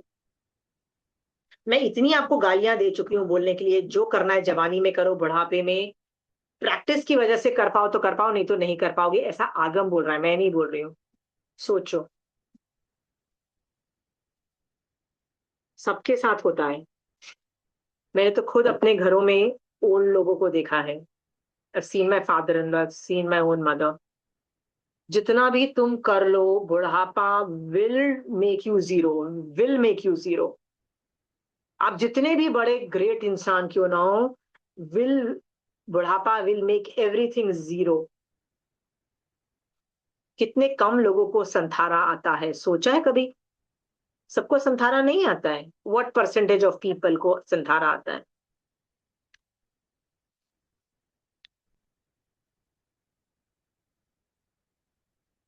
चलिए आगे पढ़ते हैं। वह जिनके साथ रहता है, मतलब मेरी बात हो रही है कि मैं जिसके साथ रहते हैं, वे स्वजन पत्नी पुत्र आदि कभी उसका उसका तिरस्कार करने लगते हैं, उसे कटु एवं अपमानजनक वचन बोलते हैं। कभी आपके भी घर वाले लोग आपको आपकी इंसल्ट करते हैं? देखो ये तो आपको बोला जा रहा है, तिरस्कार करते हैं, कटु और अपमानजनक वचन बोलते हैं। बाद में वे भी उन स्वजनों की निंदा करने लगते हैं। मतलब फिर मैं भी ऑब्वियसली, यदि मेरी लोग गालियां देंगे तो क्या मैं उनको गालियां नहीं दूंगी? वे स्वजन तेरी रक्षा करने में या तुझे शरण देने में सामर्थ नहीं है, तू भी उन्हें त्राण या शरण देने में सामर्थ नहीं है। ये बहुत बड़ी बात है कि कोई किसी को शरण नहीं दे सकता है। वे वृद्ध पुरुष न हंसी विनोद के योग्य रहता है, न खेलने के, न रति सेवन के, और न ही श्रृंगार विभूषा के योग्य रहता है। वो जो बूढ़ा आदमी होता है ना, वो ना हंसने खेलने के योग्य, न सुंदर और लगने में किसी भी चीज में के योग्य नहीं रहता है। कोई भी उसको शरण नहीं दे सकता है। तो अगेन मैं आपसे पूछती हूँ, आपको क्या लगता है कौन कौन आपकी शरण देगा? हाँ, चंचल जी, बुढ़ापे में आपको बच्चे ही तो देखेंगे ना? हाँ, आपका पति ही देखेगा, माँ बाप ही हैं वही तो देखेंगे। बच्चों की हम शादी करते हैं, पर हमको क्या लगता है हमारा काम है बच्चों को इंश्योर करना सब कुछ सही जाए। तो हम कितनी दादागिरी मारते हैं अपने दोनों बच्चों, मतलब बेटा बहू पे भी, और अपनी बेटी और दामाद को भी कितनी रनिंग कमेंट्री देते हैं, ये कर लो वो कर लो, ये कर लो वो कर लो, देते हैं ना? हाँ, जो लोग देते हैं वो ये सोच के देते हैं कि हम जो ज्ञान दे रहे हैं ना इसी से इनका भला होगा। प्लीज अंडरस्टैंड, उनके कर्म अच्छे होंगे तो उनका अच्छा हो जाएगा, उनके कर्म गंदे हैं तो तुम्हारी राय, तुम्हारा प्रोटेक्शन कुछ काम नहीं आने वाला। शरण तुम नहीं दे पाओगे, न कोई तुमको शरण दे सकेगा। मांगलिक में कौन आदमी शरण देने के योग्य है और देने के योग्य है, बताइए कौन लोग दे सकता है? हाँ, एनीबडी? देव गुरु देव धर्म। साधु। देव सुदेव सुगुरु सुधर्म, ये तीन कैटेगरी शरण दे सकते हैं। तीसरा, नेक्स्ट कोई कैटेगरी है ही नहीं जो शरण दे सकता है। वो भी कैसे होता है? जब मैं सुदेव सुगुरु सुधर्म के शरण लेती हूँ तो मेरे ऊपर से पाप कर्म के निषेक रचनाओं में से रसघात स्थितिघात होता है। मुझे वो प्रॉब्लम कट के मिलती है और मैं कॉन्सेंट्रेट करती हूँ और ज्यादा सुदेव सुगुरु सुधर्म का विनय करने में। इस तरह से मैं मुझे शरण मिलती है। अदरवाइज वो लोग खुद आके शरण, क्या आपको क्या लगता है अरिहंत और सिद्ध आके शरण तुमको हेल्प करने वाले हैं? कोई नहीं करने वाला। पर रसघात स्थितिघात is a very big help. आप जो भी कर रहे हो ना, अपने ऊपर चिपके हुए कर्मों को चेंज कर रहे हो और कुछ नहीं कर रहे हो, ठीक है? सुनीता, तुमको लगता है तुम्हारे पैसे तुमको शरण देंगे बुढ़ापे में? तुम्हारे पैसे ही तुम्हारे काम आएंगे? हाँ, नहीं। कभी कभी कभी पैसा ही मुसीबत बन जाता है। I know somebody, I know a made, she was a poor made, very poor. उसकी मम्मी ने उसको एक घर दिया गांव में, तो उसने उसके पास जितने भी पैसे बचे ना, उसके 10 साल में उसने जो नौकरी करके वहां पे एक पक्का घर बनाया, क्योंकि उसका वो घर पक्का नहीं था तो उसने सारे पैसे रखे वो सब बनाया। अब उसको क्या लगा, नौकरी कर रही थी शहर में, गांव का उसने घर बनाया, उसने क्या सोचा, मैं यहाँ पे नौकरी करूंगी, बाद में बुढ़ापे में वहां जाके अपना घर में आराम करूंगी। 10 साल की पूरी मम्मी पापा की कमाई और वो खुद की कमाई भी डाल दी उसमें। अचानक पता लगा किसी ने उस घर पे कब्जा कर लिया। होते हैं ना जो लोग रिश्तेदार जो होते हैं, उस पे कब्जा कर लिया। आपको पता है उसकी तबीयत खराब हो गई, इतनी ज्यादा तबीयत खराब हो गई है, वो गई गांव के अंदर, litigations and all those things, जो कोर्ट कचहरी का वो जो होता है ना, वो पेपर वर्क एंड एवरीथिंग, इतना बुरा हाल, उसकी तबीयत ही खराब हो गई। उसका मेंटल हेल्थ ही इतना बुरा हाल स्टेट चल रहा है, क्या बताओ? कोई शरण देने के काबिल है क्या? पैसा, उस पैसे नहीं उसका बाजा बजा दिया। उसको यदि उसकी मम्मी पे घर नहीं देती तो वो अपने 10 साल की पूंजी उसमें लगाती नहीं, नहीं लगाती तो उसको अभी ये घर था और वो भी गायब हो गया, घर चला गया, उसकी टेंशन नहीं होती। पैसा भी कई बार बर्बाद करता है, ये मत सोचो पैसा हमेशा सेफगार्ड ही करता है। पुण्य से कमाया गया पैसा आपको फिर भी आपको पन पाएगा, नहीं तो वो आपको, आपका मन करेगा यार चल आज पार्टी करती हूँ, चल आज दारू पीती हूँ, चल आज यार नॉनवेज में क्या प्रॉब्लम है, नॉनवेज में भी खा के देखते हैं। ये सब हरकतें भी तो अमीर लोग करते ही है ना। ये सारे एग्जाम्पल्स इसलिए बोलती हूँ, पैसा शरणभूत नहीं है, ज्वेलरी शरणभूत नहीं है। शोभा जी, क्या क्या शरणभूत है? घर शरणभूत है, पति शरणभूत है, बच्चे शरणभूत हैं, माँ बाप शरणभूत है, कोई शरणभूत नहीं है। अच्छे जो कर्म चिपके हुए हैं ना, वो तुमको बचा के किसी तरह से सरवाइव करा के लेके जाएंगे तो चलेंगे। उसमें भी कोई पाप का निकाचित बड़ा सा कर्म आ गया तो बेटा गॉड हेल्प यू, फिर वो पैसे और जो जो चीजें थी ना वो भी जीरो हो जाएंगी, ठीक है? अमीर अमीर लोग, एक मेडिकल प्रॉब्लम आई जीरो, पैसा जीरो, सब कुछ आ गया। एक आदमी था जिसको असहाय बॉडी में जलन, वो क्या नाम था उसका, अनाथी मुनि, इतना मेडिकल प्रॉब्लम, इतना मेडिकल, उसका बाप बोलता है मैं पैसे देने के लिए तैयार हूँ, कहता है बाप मुझे नहीं हेल्प कर सका, मम्मी रो रही है, बीवियों ने तो खाना बंद कर दिया है, खाना और रोती रहती है, बच्चों ने सारी सेवा करवा दी, वैद्य ने पूरी दवाइयां लगा दी, पैसे लगा दिए, प्रॉब्लम सॉल्व नहीं होती। शरण कौन देता है? तो आप लोग का होमवर्क एक और सुनो, ये सारे जो होमवर्क है ना, ये इन पैराग्राफ के जो मैं पैराग्राफ पढ़ रही हूँ ना उसके ऊपर लिख दो, और ये होमवर्क आप अपनी लाइफ में प्रैक्टिस करोगे कभी ना कभी। कभी भी आचारांक सूत्र, कभी लगा कि मेरा चारित्र हल्का जा रहा है, लो जा रहा है, तो आचारांक सूत्र बोलो, ये होमवर्क करना चालू कर दो। होमवर्क में आपको क्या करना है, आपको मांगलिक बोलना है, पर मांगलिक जल्दी जल्दी नहीं बोलना है, आपको एक लाइन बोलनी है और फील करनी है। फील करनी है कि क्या मतलब है, चार लोग ही मंगल रूप हैं, राइट? और यह लोक में मंगल है, वो तो है ही, तो मंगल जो चार लोग हैं उनके बारे में सोचो। फिर बोलो लघुत्तमा, मतलब लोक में उत्तम कौन है, यही चार लोग। उत्तम तुम्हारे पास पैसे नहीं है, उत्तम तुम्हारे पास माँ बाप नहीं है, उत्तम तुम्हारे पास सब कुछ भी नहीं है, उत्तम ये चार चीजें हैं। और शरण किसकी ले रहे हो, इन चार लोगों की शरण ले रहे हो, ये फील करना है आपको। तो ऐसा भी हो सकता है कि आप एक मांगलिक पढ़ो और आपको एक समय में आप एक ही बार मांगलिक पढ़ो, पर रसायन लाओ।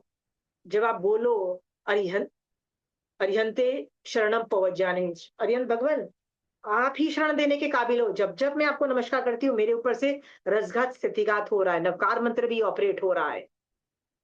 आप ही शरण, मैं आपकी शरण लेती हूँ, क्योंकि आप महाविद्य क्षेत्र में कितनों को तार रहे हो, पर जो महाविद्य में नहीं है, भरत एरवथ में भी जो आपको वंदन नमस्कार कर रहा है, उनको भी तो तार ही रहे हो ना, राइट? तो मैं यहां से आपको वंदन नमस्कार करती हूँ, प्लीज मुझे तारो, अरिहंत शरणम पवज्जामि। फिर है सिद्धे शरणम पवज्जामि, हे सिद्ध भगवान आप तो बचा ही रहे हो मुझे। महावीर स्वामी भगवान अभी सिद्ध भगवान है, उन्हीं का तो ज्ञान आप पढ़ के आप आगे बढ़ रहे हो, राइट? फिर सुधर्मी तो आपको बचा रहा है, ये आगम्स क्या है, सुधर्मी तो बता रहे हैं, वही तो आपको बचाएगा। आपको मांगलिक को फील करना है, चाहे एक, आप दो तरीके से कर सकते हो, या तो एक सामायिक में एक बार मांगलिक पढ़ो और उसको फील करो, या ऐसा भी कर सकते हो कि जोर जोर से मांगलिक पढ़ो और बोलो भगवान ये ऐसा ही है, ये चार लोग हैं और कोई शरणभूत नहीं है। तो आप बाकी लोगों के बारे में भी सोचो, पैसा मतलब ऐसा बोलो, माँ बाप शरणभूत नहीं है, बच्चे शरणभूत नहीं है, हस्बैंड शरणभूत नहीं है, फ्रेंड शरणभूत नहीं है, रिश्तेदार शरणभूत नहीं है। जब आप ये बार बार मांगलिक के साथ बोलोगे ना, तब तक आप ये चीज प्रूव कर रहे हो कि सिर्फ चार लोग ही शरणभूत हैं। आप लोग मांगलिक की माला भी करते हैं, याद रखना वो स्वाध्याय को क्वालिफाई करता है, क्योंकि मांगलिक इज अ सूत्र, तो स्वाध्याय को भी क्वालिफाई करेगा, फील्स को भी क्वालिफाई करेगा, विनय को भी क्वालिफाई करेगा। कहां से, मैं तो मुझे आई तो लव मांगलिक।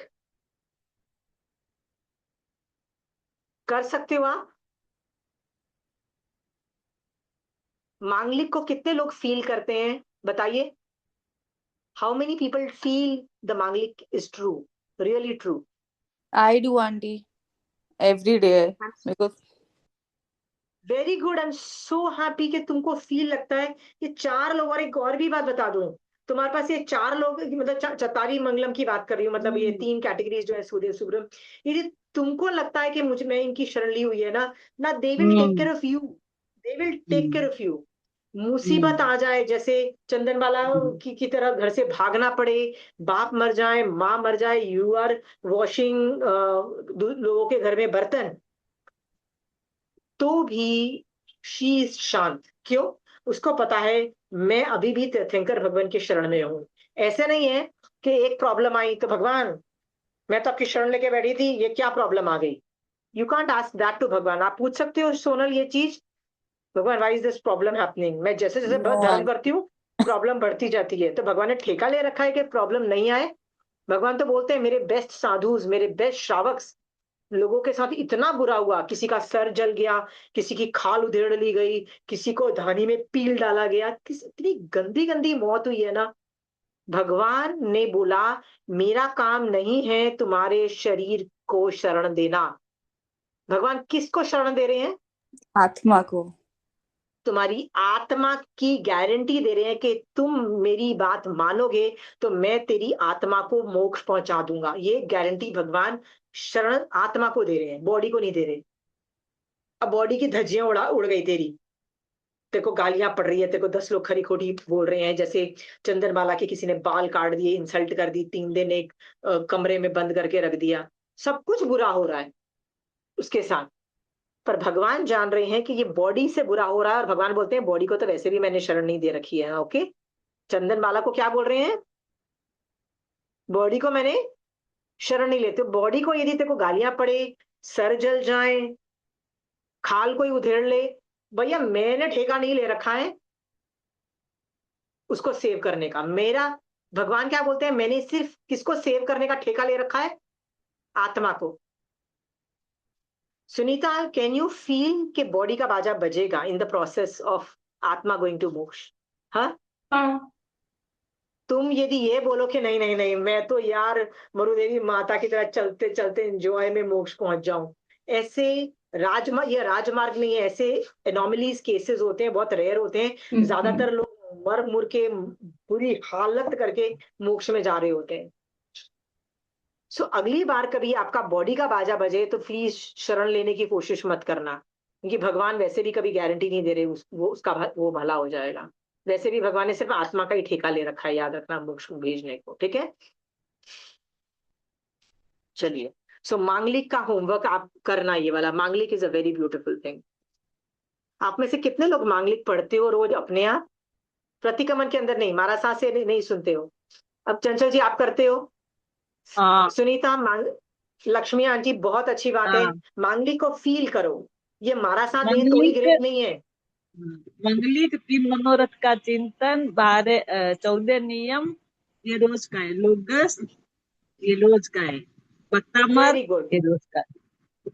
Very good. बहुत सो ये सरदा है, बहुत मांगलिक को सरदा है। फील, तो मांगलिक को फील करने के बाद लक्ष्मी आंटी, मांगलिक खत्म होने के बाद ये 5-6 लाइंस बोलोगे कि पैसा शरणभूत नहीं है, बच्चे शरणभूत नहीं है, माँ बाप शरणभूत नहीं है, हस्बैंड शरणभूत नहीं है, वो शरणभूत नहीं है, वो शरणभूत नहीं है, घर शरणभूत नहीं है, ज्वेलरी शरणभूत नहीं है, सब कुछ बोलोगे। आप ये भी साथ में मांगलिक के साथ बोलोगे, क्योंकि मांगलिक तो ठीक है, 4 शरण तो समझ में आया, पर हाँ अंदर हाँ से ना दूसरी चीजें भी शरणभूत है हमको लग रही है। नहीं, उसको निकालो सिस्टम से। नहीं, वो शरणभूत ठीक। नहीं है।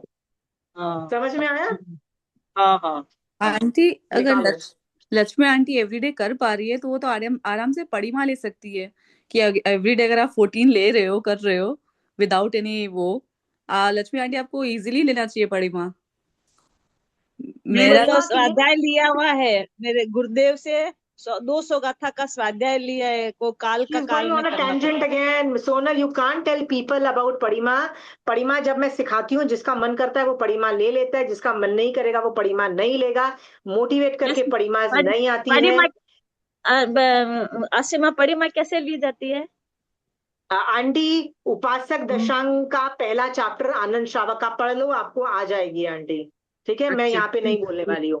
मैं ठीक वही है। लोगों को बोलती हूँ, प्लीज मोटिवेट मत करो। जिसको लेना होगा वो ले लेगा, जिसको नहीं लेना होगा नहीं लेगा। जो आगम पड़ता है वो पक्का ले लेगा। ठीक है, अच्छा, सो तुम आप जो तुम मर्जी। मेरे को आनंद आनंद सावर का पीडीएफ डाल देगा? मेरे पास नहीं है ये, उपासक दशा आंटी मैं मेरे आपको पास नहीं आंटी है। मैं अभी आपको मैसेज करती हूँ, मेरे पास फोटो है पड़ीमा की। Aunty shall I send her? Lakshmi aunty को भेज हाँ दूँ? हाँ मैं अभी हाँ भेजती हूँ हाँ, आपको। ठीक ठीक ठीक है, हाँ, भेजो। So okay. लोग आना जो अच्छा कर रहे होते हैं ना आंटी, आप वो बता रहे हो, पर वो बोल रही है पड़ीमा इज हाँ, अ वेरी स्पेशलाइज्ड थिंग्स। उसमें मिथ्यात्व अच्छा के बहुत कम हटते हैं तुम्हारे ऊपर से। वो सम्यक दर्शन पे अच्छा दृढ़ता दिखाता है कि मुझे सम्यक दर्शन चाहिए अच्छा। ही चाहिए। मिथ्यात्व को हाँ, बहुत जोर से निकालता है, बहुत स्पीड ऑफ निर्जरा है, ये उसके लिए डिजाइंड होता है। अच्छा ये कोई अच्छा छोटे मोटे आदमी के लिए नहीं है, ये इसमें बहुत स्ट्रेंथ चाहिए। ठीक है, ये बहुत बड़ी चीज होती है, इसमें तो उपसर्ग चालू हो जाते हैं। ठीक है, जितने भी अच्छा। श्रावक थे हमारे हाँ उपासक दशांग में, जिन 10 श्रावकों का वर्णन था, 10 हाँ श्रावकों जो थे, परिमाएं जब लेते हैं, पौषध जब करते हैं, जब संधारा करते हैं, उनको हम्म, उपसर्ग आने का वर्णन आता है। ये परिमा उन उपसर्ग लेवल की साधना दिखाता है कि हमने इस लेवल की साधना की, वो उपसर्ग तक आ गए। ठीक है, देवी हाँ देवता का हाँ उपयोग चल जाता है, उनका मन करता है चलो यार जाके दुखी करके आते हैं, लाइक लिटरली उपयोग चल जाता है।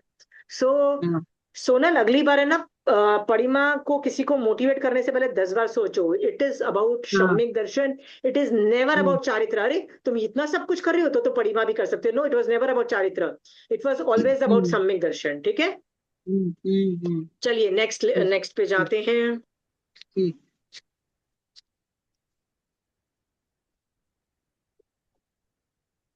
इस प्रकार चिंतन कर मनुष्य संयम साधना के लिए उद्धत हो जाए।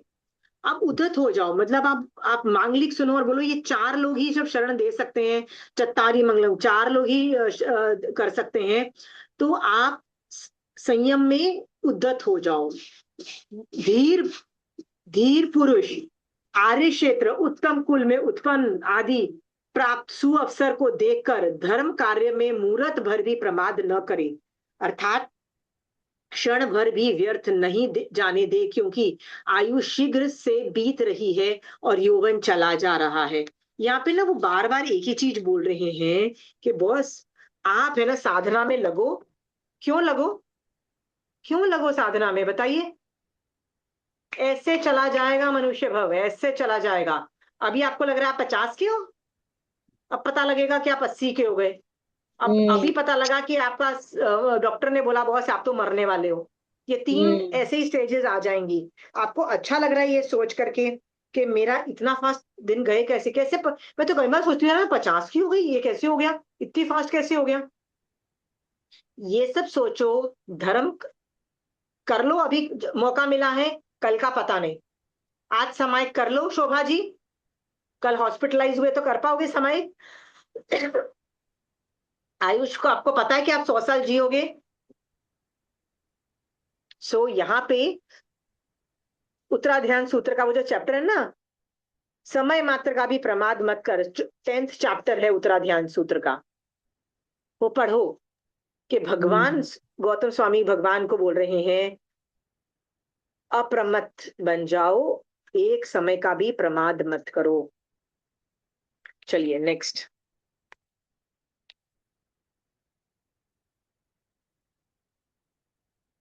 जो इस जीवन में प्रमत्त युक्त है मतलब प्रमाद युक्त है, वह अन्य जीवों को मारता है, अंगों का छेदन भेदन करता है, लूटता है, ग्रामादि का घात करता है, प्राणियों का नाश करता है, उन्हें त्रास देता है, और इस प्रकार मानता है कि जो कार्य आज तक किसी ने नहीं किया वह मैं करूंगा।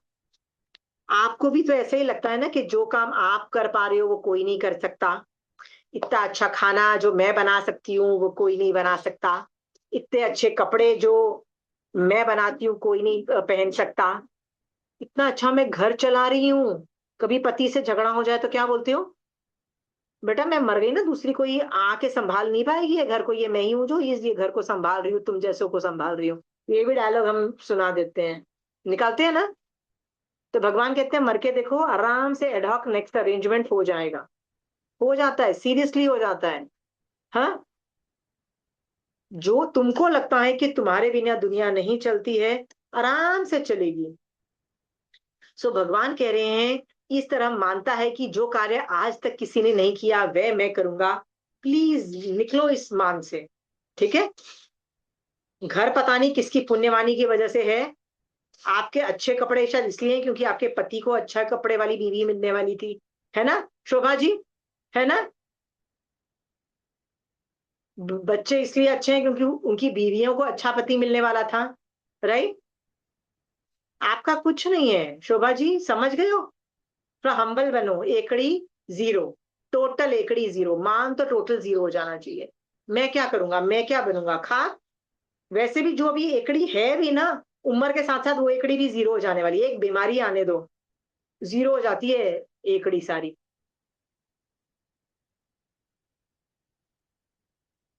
यहाँ पे जो तुम जीवों को मार रहे हो, काट रहे हो, पीट रहे हो, जो जो तुम गलत गलत काम कर रहे हो और तुमको लगता है मैं बहुत बड़ी चीज कर रही हूँ, you are not doing anything big. प्रमादी हो और कुछ नहीं हो, अप्रमत्त बनो, ऐसा भगवान बोल रहे हैं। मोक्ष में जाने की तैयारी करो, वो नहीं करोगे देन यू आर गॉन। प्रमत्त हो, अप्रमत्त पे कितना जोर दिया गया है।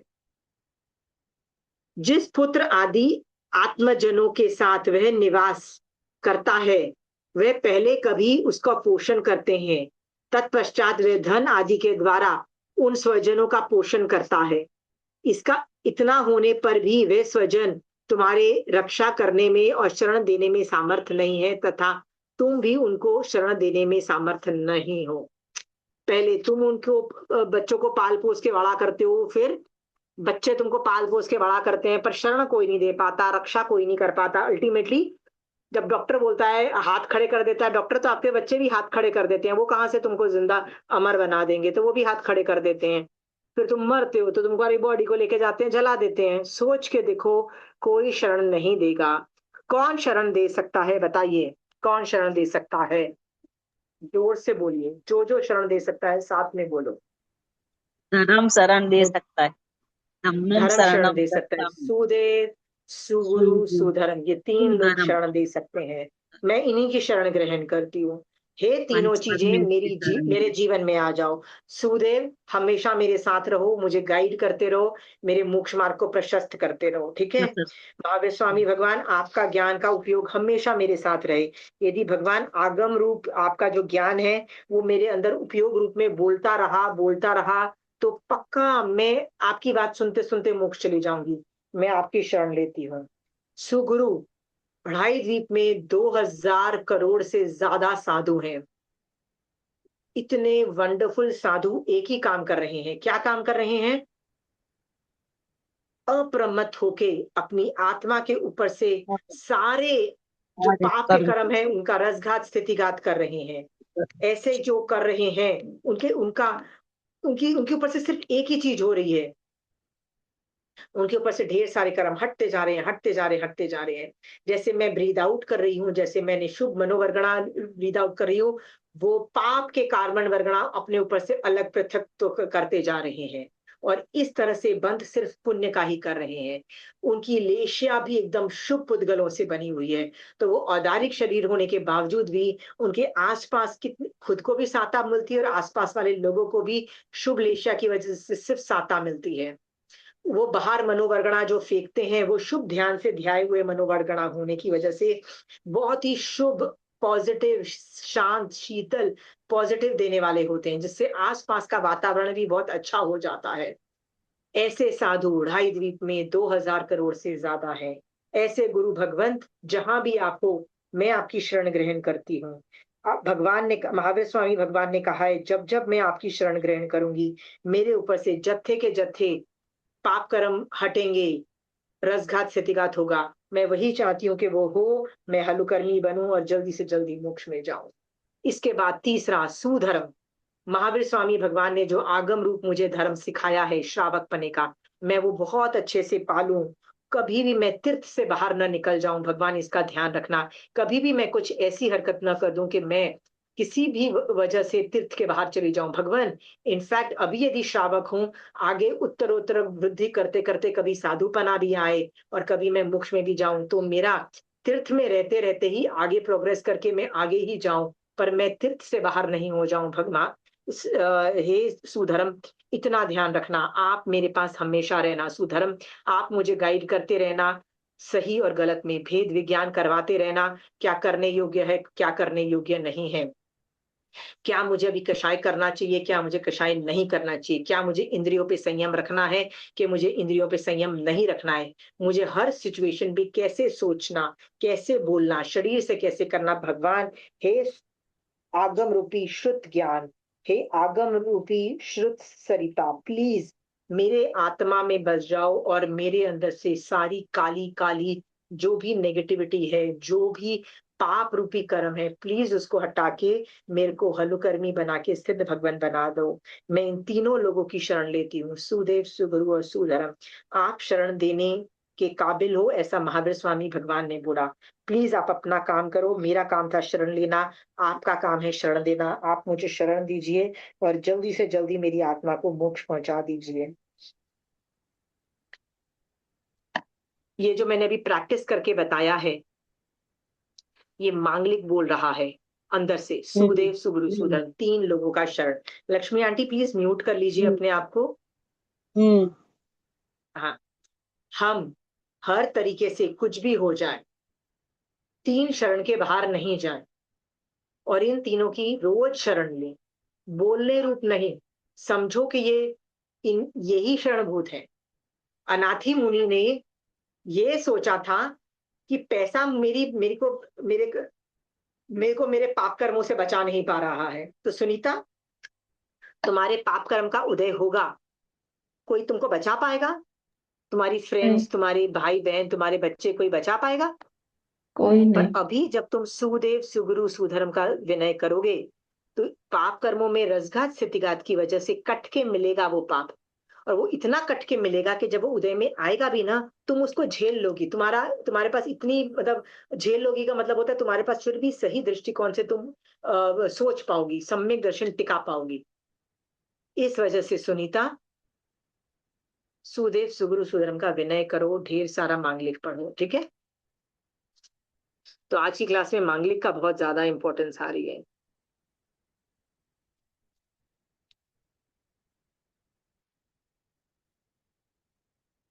उपयोग में आने के बाद बचे हुए धन तथा भोग उपभोग की जो सामग्री संचित करके रखी गई है, उसको असंयम प्राणी और भोगों के लिए सुरक्षित रखता है। किंतु कभी ऐसा होता है कि भोग के समय उसके शरीर में रोग उत्पन्न हो जाता है। कभी आपने सुना है ये वाली बातें कि वो आदमी ने ना अपनी बीवी को, उसकी बीवी ठीक नहीं थी, मतलब उसकी बीवी की तबीयत खराब थी, तो उसने सोचा मैं वॉलेंटरी रिटायरमेंट ले लेता हूँ, अपनी बीवी का ध्यान रखूंगा, ठीक है?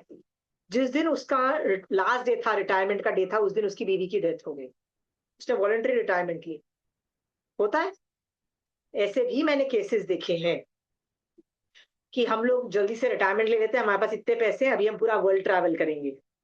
जिस दिन ऐसा डिसाइड किया, जिस दिन उनकी रिटायरमेंट हुई, उनको, उसकी वाइफ मर गई, he is all alone and he doesn't want to roam around the world. या ऐसी बीमारी आ गई जिसकी वजह से now he can not roam around the world. हम प्लानिंग करते रहते हैं। क्या प्लानिंग करते रहते हैं? फ्यूचर में हम ये करेंगे, पैसा बचा के रखा है, फ्यूचर में हम ये करेंगे, ये करके रखा है। फ्यूचर में कुछ नहीं होने वाला, मैं बता दूं, फ्यूचर में कुछ जो होगा अभी होगा। और अभी क्या कर सब होगा? धर्म करोगे तो रसघात स्थितिघात से फ्यूचर में फिर भी भला हो सकता है, नहीं तो फ्यूचर में भला होने वाला नहीं। फ्यूचर में सिर्फ प्रॉब्लम्स ही आएंगी। फ्यूचर में कभी लाइफ इजी नहीं होती है। यदि ये बात आपको समझ में आ गई है तो आप भोग उपभोग की सामग्री को सिंचित करके, मतलब इकट्ठी करके रखते हो और सुरक्षित रखते हो। तुम मर जाओगे, तुम्हारा हस्बैंड दूसरी शादी करेगा, और तुमने जो सेट 10-10 रुपए बचा के जो तुमने गले का सेट खरीदा था, उसको कौन पहनेगा? सोचा है कभी कौन पहनने वाला है? दूसरी वाली। एंजॉय कौन कर रही है? दूसरी वाली। Very normal. कभी ऐस किंतु कभी ऐसा होता है कि भोग के समय उसके शरीर में रोग उत्पन्न हो जाता। रोग उत्पन्न हो गया, मैं क्या करूंगी बताओ? क्या एंजॉय करूंगी बताइए? Life is always about disciplined living. Life is में आपको इतना डिसिप्लिन दिखाना है, खाने का डिसिप्लिन, नौकरी का डिसिप्लिन, हर चीज का, हेल्थ का डिसिप्लिन, साथ साथ में धर्म का डिसिप्लिन। मारासा है तो 4 महीने तो भैया मस्त धर्म कर लिया। मारासा का विहार हो गया तो क्या करोगे? समय का बैग जो था वो कहाँ गया? ऊपर वाले शेल्फ में चला गया, ठीक है? फिर 9 महीने बाद वापस निकालोगे ऊपर से। 8 महीने बाद आती है ना वापस, चतुर्मास आएगा, फिर से निकालोगे वो बैग। ऐसा भी नहीं होना चाहिए। डिसिप्लिन दिखाओ, कंसिस्टेंसी दिखाओ। शोभा जी, आपके यहाँ कोई मारासा नहीं है इस बार? है? आए हैं कोई? या गुजराती महाराज साहब है, जितेंद्र मुनि महाराज साहब खंबात के हैं। तो समझ में आती है आपको वो जो गुजराती बोलते हैं कि इनके नहीं आती है? यस यस, आती है, समझ में आती है। बॉम्बे वालों को तो आती है। गुजरात महाराष्ट्र पहले एक स्टेट थे, तो सब गुजरातियों को महाराष्ट्रियन भी आधी समझ में आती है और सब महाराष्ट्रियंस को गुजराती समझ में आती है। सो आई नो दैट, ठीक है? एरिया में सब गुजराती रहते हैं ना, तो उनके साथ रह रह के गुजराती आ गई। बहुत इजी भैया है, बहुत बहुत इजी गुजराती है। Jains and Gujaratis and Marwaris. So Gujarati uh So जाती कितनी है. फ्रीक्वेंसी पे जा रहे हो, कितनी फ्रीक्वेंसी पे जा रहे हो? Every day I'm going. व्याख्यान की बात कर रहे हो सुबह सुबह? व्याख्यान 9:30 एंड 2 समय कर लेती हूँ वहां पे. वाचनी भी है, पौने 11 से 11:15 वाचनी भी होती है. I'm doing तो that. This Shobha ji, time मैं I'm आपको doing. पता नहीं पिछली क्लास में थे कि नहीं थे, मैं फिर से आपको बता देती हूँ. पहले जब मारासा है ना, तो एक हफ्ते ना अलग अलग टाइमिंग पे जाके देखो. क्या पता वाचनी जिसकी चल रही है, जो आगम की चल रही है, वो एग्जैक्टली वो आगम आपको मजा भी आ जाए. क्या पता मारासा का पढ़ाने का तरीका आपको समझ में आ जाए, आपको वाचनी व्याख्यान से ज्यादा समझ में आ जाए. क्या पता आप प्रतिक्रमण के बाद चले जाओ, मतलब सनसेट के 1 घंटे बाद चले जाओ ना मारासा के बाद, तो मारासा बहुत फ्री महाराज होते हैं. महाराज साहब के पास नहीं जा सकते ना. अच्छा, उसमें लेडी साधवियों का ग्रुप नहीं है, सिर्फ साथियों मेल का साधु ही है? साथी. ओह अच्छा, फिर तो आप नहीं जा पाओगे, राइट. पर जनरली ज्यादातर कोई सिंघाड़ा होता है ना बड़ा ग्रुप, तो उसमें हमेशा साधियों का भी ग्रुप्स होता है, जो आसपास ही उनका चातुर्मास होता है. आचार्य, वो आचार्य नहीं है जितेंद्र मुनि जी? आई नहीं, आचार्य नहीं है. उनके आचार्य अच्छा खंबात फिर, में है. अच्छा फिर इसका मतलब ये, अच्छा ये वो वाले एक्चुअली आचार्य नहीं है जो मैं सोच रहा हूँ. I am not sure, but वो बोलते हैं जय हो जितेंद्र मुनि, ये 3 थाना उनके साथ, तीन अच्छा, तीन देन थाना. He might be sadhu. ठीक है, ठीक है. मुझे लगा there is a big group and sadhvi भी हैं. सो ठीक है, तो आप दोपहर को देखो और सुबह का देखो, कोई जो भी क्लिक कर जाए वो जाओ. हमारे वहां मारासा, यहाँ पे नहीं, हावड़ा में मारासा आए हुए थे, बहुत ही जबरदस्त साधु थे, भगवान थे. तो मैं व्याख्यान में भी गई फर्स्ट वीक में, और बाद में दोपहर को वाली क्लासेस में भी गई. और मुझे दोपहर वाली क्लासेस में इतना मजा आया, इतना मजा आया कि मैं काफी जाती थी दोपहर की क्लासेस में. तो व्याख्यान में कम कर दिया, दोनों टाइम शायद नहीं भी जा पाओ तो एक टाइम जाओ. But try all the other timings, क्या पता दूसरे टाइमिंग्स में भी आपको ज्यादा मजा आए. ठीक है. देर इज 6:45 भी है इन द मॉर्निंग टू 6:45 या 7:15 भी है, but that time is not so convenient for me. And हाँ तो आफ्टरनून का नहीं, टाइम मैंने पूछा नहीं है. Let me see, I ask afternoon का टाइम होता है क्या, तो I try that I can try. उसमें वो लोग सो सॉलिड पढ़ाई करते हैं, उसमें ना कुछ नहीं होता है, तो वो टेक्निकल चीजें कुछ पढ़ाते हैं. And sometimes it is very very helpful. हो सके तो वो भी ले लेना, नोट्स बनाने के वो ज्यादा काम. हाँ मैं आफ्टरनून का फाइंड आउट करती हूँ. मैंने वो फाइंड आउट नहीं किया है. सो हाँ, पता करो. या फर्स्ट वीक में सॉर्ट आउट करो, then the routine will set. हाँ, बट मॉर्निंग तो आई गो ओनली 9:30 तो आई एम गोइंग ओनली. कल जाओगे तो पता करना ही है, ठीक है. हाँ. ओके.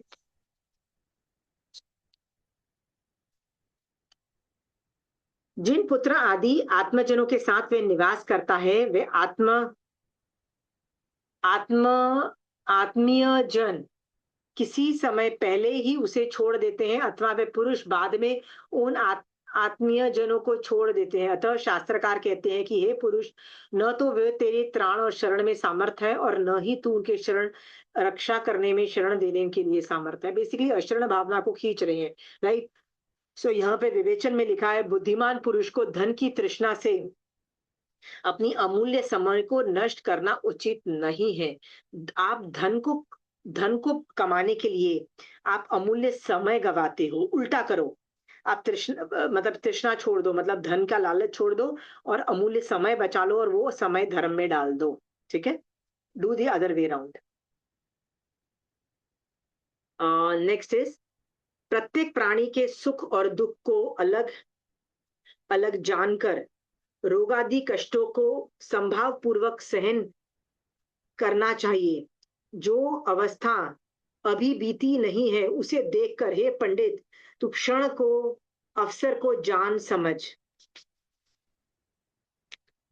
यहाँ पे टॉपिक अशरण से थोड़ा सा शिफ्ट हो रहा है, और भगवान कह रहे हैं कि जो प्रत्येक प्राणी जो सुख और दुखी होते हैं ना, वो अलग अलग जानकर, उनको अलग अलग जानो कि सुख अलग है, दुख अलग है. ठीक है. और रोग आदि जो कष्ट भी होते हैं ना, उनको संभाव से सहन कर ले. ठीक है. और ये जो अवस्था है ना, इसको जान समझ. ये आई है, चली जाएगी, आज है कल नहीं है. सो क्या करना चाहिए आपको? आने दो, बुरे टाइम को आने दो, संभाव से सहन करो. अच्छा टाइम आया है, उसको भी संभाव से सहन करो, उसको भी जाने दो. जाने दो, क्योंकि एक टाइम आएगा जब रोग रोग मतलब मेडिकल प्रॉब्लम्स भी आएंगे, वो भी समय देख लेंगे. चंदन बाला ने कभी ये बोला कि ये सारे प्रॉब्लम सॉल्व हो जाएंगे तब मैं धर्म करूंगी? नहीं, प्रॉब्लम्स चल रहे हैं और वो धर्म कर रही है। प्रॉब्लम्स कभी खत्म होने वाले नहीं है। आपका एटीट्यूड है कि सारे प्रॉब्लम्स सॉल्व हो जाए तब मैं धर्म करूंगी ना, वो होने वाले नहीं है। चंदन बाला के चौथे आने वाले लोगों के प्रॉब्लम्स खत्म नहीं हुए। सीता के खत्म हो गए क्या? द्रौपदी के खत्म हो गए क्या? मृग्यावती मदन रेखा के किसी के खत्म हो गए क्या? 16 सतियों में से किसी के खत्म हो गए क्या? आपके कैसे खत्म हो जाएंगे? Problems do not get over. ठीक है,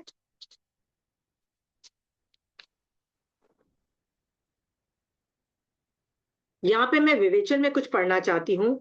आर्य क्षेत्र उत्तम कुल में जन्म, 5 इंद्रियों की पूर्णता और निरोग शरीर की प्राप्ति होना धर्म सेवन का उत्तम अवसर है। इसे पाकर जो व्यर्थ नहीं गवाता किंतु धर्म आचरण करता है वही पंडित है। I hope you all are pandit. अतः साधक को चाहिए कि वे प्राप्त क्षणों को प्रमाद में नष्ट न करे। अप्रमत्त हो जाओ प्लीज। नेक्स्ट बोल रहा है, जब तक श्रोत परिज्ञान यानी कान की शब्द सुनने की शक्ति क्षीण नहीं हुई है, नेत्र की रूप देखने की शक्ति क्षीण नहीं हुई है, नाक की गंध ग्रहण करने की शक्ति क्षीण नहीं हुई है, जीवा की रस ग्रहण करने की शक्ति क्षीण नहीं हुई है, स्पर्शेंद्रिय की शक्ति क्षीण नहीं हुई है, इसी प्रकार जब तक नाना प्रकार की ज्ञान शक्तियां क्षीण नहीं हुई है तब तक उनके आत्म कल्याण के लिए सम्यक प्रकार से प्रयत्न करना चाहिए। आत्म कल्याण कर लो जब तक इंद्रिय क्षीण नहीं हुई है, क्योंकि जिस दिन ये इंद्रिय क्षीण हो जाती है तो पता है क्या करता है? आप बोलोगे खाना खाया, टेस्ट नहीं आ रहा, अच्छा और खाना बनाओ। फिर आपकी बहू और अच्छा खाना बनाएगी शोभा जी आपके लिए। फिर आप वो खाओगे और क्या बोलोगे? इसमें भी मजा नहीं आ रहा, और अच्छा खाना बनाओ। अच्छा खाना नहीं, ऐसा नहीं है कि आपकी बहू खराब खाना बना रही है, आपकी रसेंद्रिय क्षीण होती जा रही है। वो उतना खींच नहीं पा रही है, उतने रस को आपको दे नहीं पा रही है कि आपको लगे वाह मजा आ गया। ठीक है, वैसे ही कान भी कम होने ही वाले हैं, बहरे होने वाले हो, श्रोतेंद्रिय भी कम होने वाले हो, आंख से में भी प्रॉब्लम्स आने वाली है, नाक से भी प्रॉब्लम आने वाली है, स्पर्श से भी ना कभी कभी आता है कि अनुभूति और ये सब करना। आपकी 5 इंद्रिय जिस दिन कम होती चली जाएंगी ना, उस दिन लाइफ ना आपको बहुत दुखमय लगेगी वैसे भी, कि आप इतने दुखी हो जाओगे, न खाने में टेस्ट, न लोगों की बात सुनने में टेस्ट, न स्मेल अच्छी आएगी। सोचो, आपको किसी चीज में मजा नहीं आएगा, कितने घबरा जाओगे शोभा जी आप। बेस्ट है धर्म, अंदर से धर्म करके जो हैप्पीनेस जनरेट कर लोगे ना, वही आपको साथ देगी, वही आपको हेल्प करेगी। ठीक है, सो आप अभी से क्या करोगे? अप्रमत्त होके, जब तक आपकी इंद्रियां खत्म नहीं हुई है, आप धर्म करके ना अंदर से आत्मा की खुशी डेवलप करोगी। जिस दिन आत्मा खुश होने लग गई धर्म करके, उस दिन क्या फर्क पड़ता है इंद्रिय कमजोर भी हुई, ले खाया नहीं टेस्ट आया, नहीं खाया तो भी संभाव रखो, उसमें भी मजा आ रहा है, राइट? फिर बोलोगे यार मजा तो आ ही नहीं रहा, चल आइंबिल ही कर लेता हूँ, क्या फर्क पड़ता है, टेस्ट तो वैसे ही नहीं आना। सब कुछ क्षीण होती है, याद रखना। आपको ये चैप्टर खत्म हो गया, पहला उद्देश्य खत्म हो गया। इसमें हमने क्या चीजें देखी? 2 चीजें मेन देखी। पहले तो बोला अप्रमत्त बनो, दूसरा बोला तुम शरण भूत कोई नहीं है, कोई शरण नहीं दे सकता। मांगलिक वाले लोगों को छोड़ के कोई शरण दे नहीं सकता, तो शरण लो सही लोगों की। तो कह रहे हैं मांगलिक ऑपरेट करो अपनी लाइफ में, मतलब इट शुड बिकम ऑपरेशनल, मतलब आपको जिंदा मांगलिक आपकी लाइफ में चलना चाहिए। सुनीता, जितना तुम लोगस का कायोत्सव करती हो उतना मांगलिक का करो, जितना तुम लोगस की माला करती हो उतना तुम ये चैप्टर पढ़ के मांगलिक की कायोत्सव करो। पर याद रखना, इसमें भाव जरूरी है। भाव का मतलब क्या है? फीलिंग्स। विनय स्टार्टिंग में लाना है जब तुम उनके तरफ। फीलिंग्स लाने, feelings you have to feel it. सम्यक दर्शन is a feeling and not a ज्ञान इशू। और जब पहले 1-2 बार मांगलिक बोलते हो तो बार बार बोलो, माता पिता शरणभूत नहीं, बच्चे शरणभूत नहीं, पैसा शरणभूत नहीं, ये शरणभूत नहीं, वो शरणभूत नहीं, डॉक्टर शरणभूत नहीं, कोई शरणभूत नहीं। कौन शरणभूत? सुदेव सुगुरु सुधर्म। ऐसे 2-3 बार करना, उसके बाद मांगलिक ही बोलते रहना, फिर वो आ जाएगा। मैं बोलती हूँ रिमूव भी करो, मांगलिक में गलत लोग भी फिट हो गए हैं ना, तो उनको रिमूव करके मांगलिक में सिर्फ 3 लोग रहने चाहिए, सुदेव, सुगुरु, सुधर्म, ठीक है। सो इस क्लास में हमने मांगलिक की ग्रेटनेस देखी। दूसरी चीज क्या देखी? अप्रमत्त होने की। प्रमाद मत करो, समय वेस्ट मत करो, बुढ़ापा आने वाला है, बीमारियां आने वाली है, मृत्यु आने वाली है, आयुष्कर्म खत्म होने वाला है। Don't waste your time. If you waste your time, we don't know आपको मनुष्य भव कब मिलने वाला है, नो आइडिया। और मिल भी गया तो जैन धर्म मिलेगा, पॉसिबिलिटी कितनी। और जैन धर्म मिलने के बाद जैन धर्म समझ आना भाई, that is even more rare. कितने लोग हैं जो जैनी हैं लेकिन जैन धर्म समझ में आता है, उनको बताइए कितने कम है। आधे लोग तो बेटा मांग रहे हैं, लिस्ट अपनी बना के बैठे हुए हैं, राइट। कितने कम लोग हैं जो मोक्ष मांग रहे हैं। जिनको जैन धर्म समझ में आ रहा है वही तो मोक्ष मांगेगा ना। सो आपको और मुझे क्या करना है? अप्रमत्त बनना है। तो सोचो मैं अप्रमत्त कैसे बन सकती हूँ। अप्रमत्त के लिए जो पिछला वाला चैप्टर था, 5 इंद्रियों को वश में करो और त्रस्काय के जीवों को रोज एक एक उठाओ। सुनीता रोज एक एक इंद्रिय को उठाती है और एक एक काय को लेती है, कोई भी एक काय को लेती है, ठीक है। पर सुनीता तुमने त्रस्काय को नहीं लिया कभी भी, हमेशा एक इंद्रिय को लिया है। अगली बार है ना, बेइंद्रिय टू पंचेंद्रिय को भी अभयदान दो, ठीक है। उनको भी बचाने की कोशिश करो। तुम बोलोगी उनको कैसे बचाना, सोचो, रैक योर ब्रेन्स, ठीक है।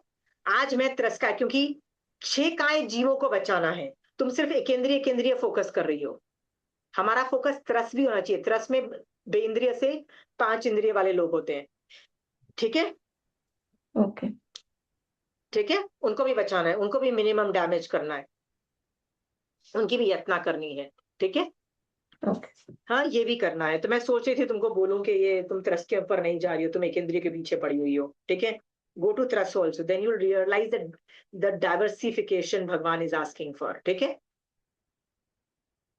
किसी को कोई सवाल है? अप्रमत्त कौन बनेगा? पिंकी, सपना, सोनल, रंजू जी, मंजू, नीलम जी, बनोगे अप्रमत्त? मांगलिक बोलोगे? आत्मा मांगलिक बोलेगी? हाँ, बोलो बोलो, जितना लोग से बोलते हो उतना मांगलिक बोलो। Ashima ji, हाँ हाँ। if I'm doing tikuto and if I'm doing just sitting और एक मैं उठ के बैठ के वैसे करती हूँ, तो डिफरेंस है दोनों में? विधि की इंपॉर्टेंस होती है, वो विनय ही जनरेट करती है। क्योंकि तिक्तों के अंदर आता है तीनों से होगा, बॉडी मन वचन काया, तीनों का नाम आता है, ठीक है। हाँ, कित्तीय वंदीय मैया, कीर्तन मुंह से होता है। कित्तीय वंदीय इज बॉडी, मैया इज वंदना। तो एक माइंड, मन वचन काया से ऐसे 3 आते हैं, ठीक है। कित्तीय वंदीय मैया, ठीक है। तो ये मन वचन काया से होता है। सो यदि तुम बॉडी से नहीं कर पा रही हो ना, तो पहले ही बोल दो कि मैं ऊंचे नीचे बैठ के नहीं कर पा रही हूँ, मैं नीचे बैठ के ही एक जगह कर रही हूँ, या बेड पे बैठ के एक जगह कर रही हूँ, पर मेरा बॉडी से मैं पूरा झुक रही हूँ, मैं अपनी मतलब सब कुछ कर रही हूँ, ये फील कर लो पहले। और फिर मांगलिक बेड पे बैठ के कर लो या चेयर पे बैठ के कर लो, that is also okay. Shobha ji, कित्तीय वंद्य मैया लोगस में भी आता है ना? कित्तीय वंद्य मैया जय लोगस उत्तमा सिद्ध आरोग्य बोई लाभम समाय। फिर ये लोगस की लाइन है, पर ये हाँ। नवकार, ये तिक्तों में भी आता है कि इसमें मन वचन काया का तीनों का रूप आता है। मतलब हम लोग बोलते हैं कि नहीं, मैं तो खड़े होके करती हूँ, but I am just wondering कि जब अभी हम लोग का 3 दिन ऐसा था कि 12 टिकू तो करना था, 12 लोगस और 12 नमोथुनम करना था। तो वैसे तो मैं तो I was standing up and doing, because I tell myself, आलस आता है तो भी मैं अपने आप को बोलती हूँ देख एक्सरसाइज में करते हैं ना, तो यहाँ पे क्यों आलस करना है, यहाँ तो अपन टिकू तो कर रहे हैं अपने विधि की तीर्थंकर अपनी को। इंपॉर्टेंस है, विधि की अपनी हाँ, इंपॉर्टेंस है। शकेंद्र भगवान भी तो बोल सकते हैं ना कि यदि मैं तीर्थंकर को देख के वो जमीन मतलब 7-8 कदम आगे बढ़ के जमीन पे बैठ के लेफ्ट पैर को ऊंचा करके जो नमूत्र रंग की मुद्रा है उसमें बैठ के करते हैं, वो भी तो बोल सकते हैं ना कि मेरे को नीचे उतरने की क्या जरूरत है, 7-8 कदम उतरने की क्या जरूरत है, मुझे लेफ्ट लेग ऊपर करने की क्या जरूरत है, मैं तो सिंहासन पे बैठ के नमूत्र रंग कर दूं। वो भी तो ऐसे बोल सकते हैं ना, पर नहीं बोलते हैं ना। राइट? सो विधि, बॉडी से विधि की भी अपनी इंपॉर्टेंस है, but if you have a medical condition, please don't push yourself, then पहले से भाव लाओ, नहीं भगवान मैं बॉडी से नहीं कर रही, ये मेरी असमर्थता है, पर मैं करना चाहती जरूर हूँ, तो मैं बॉडी से और बैठ के इस पे कर रही हूँ, which is रसायन आना चाहिए, कोई भी मतलब जो भी करो रसायन रसायन, आना। एवरीथिंग हैज अ रसायन, कम करो, लेकिन लेकिन रसायन बहुत ज्यादा जरूरी है। एक बार करो ना मांगलिक, एक बार करो ना लोगस, पर रसायन चाहिए।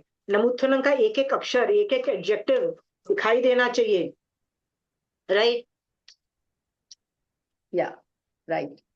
अभय दयानम, चक्षु दयानम, मग दयानम, शरण दयानम, जीव दयानम, एक एक वर्ड विजुलाइज करो, ठीक है? आप और मैं इसी तरह से अप्रमत्त बनते रहे, और किसी को भी शरणभूत नहीं मान के सिर्फ सुदेव सुगुरु सुधर्म की शरण मानते रहे, और अपना टाइम बिल्कुल भी वेस्ट नहीं करके पूरा टाइम अप्रमत्त दशा में डाल के मोक्ष की साधना करते रहे, तो आप और मैं जरूर जल्दी से जल्दी मोक्ष में जाएंगे। इसी शुभ भाव के साथ महावीर स्वामी भगवान आपकी आज्ञा से चत्तारी मंगलम, अरिहंता मंगलम, सिद्धा मंगलम, साहू मंगलम, कीर्ली पनतो धमो मंगलम। चत्तारी लुगुतमा, अरिहंता लुगुतमा, सिद्धा लुगुतमा, साहू लुगुतमा, कीर्ली पनतो धमो लुगुतमा। चत्तारी शरणं भोजामि, अरिहंते शरणं भोजामि, सिद्धे शरणं भोजामि, साहू शरणं भोजामि, केवली पनतो धमो शरणं भोजामि। जय जिनेन्द्र।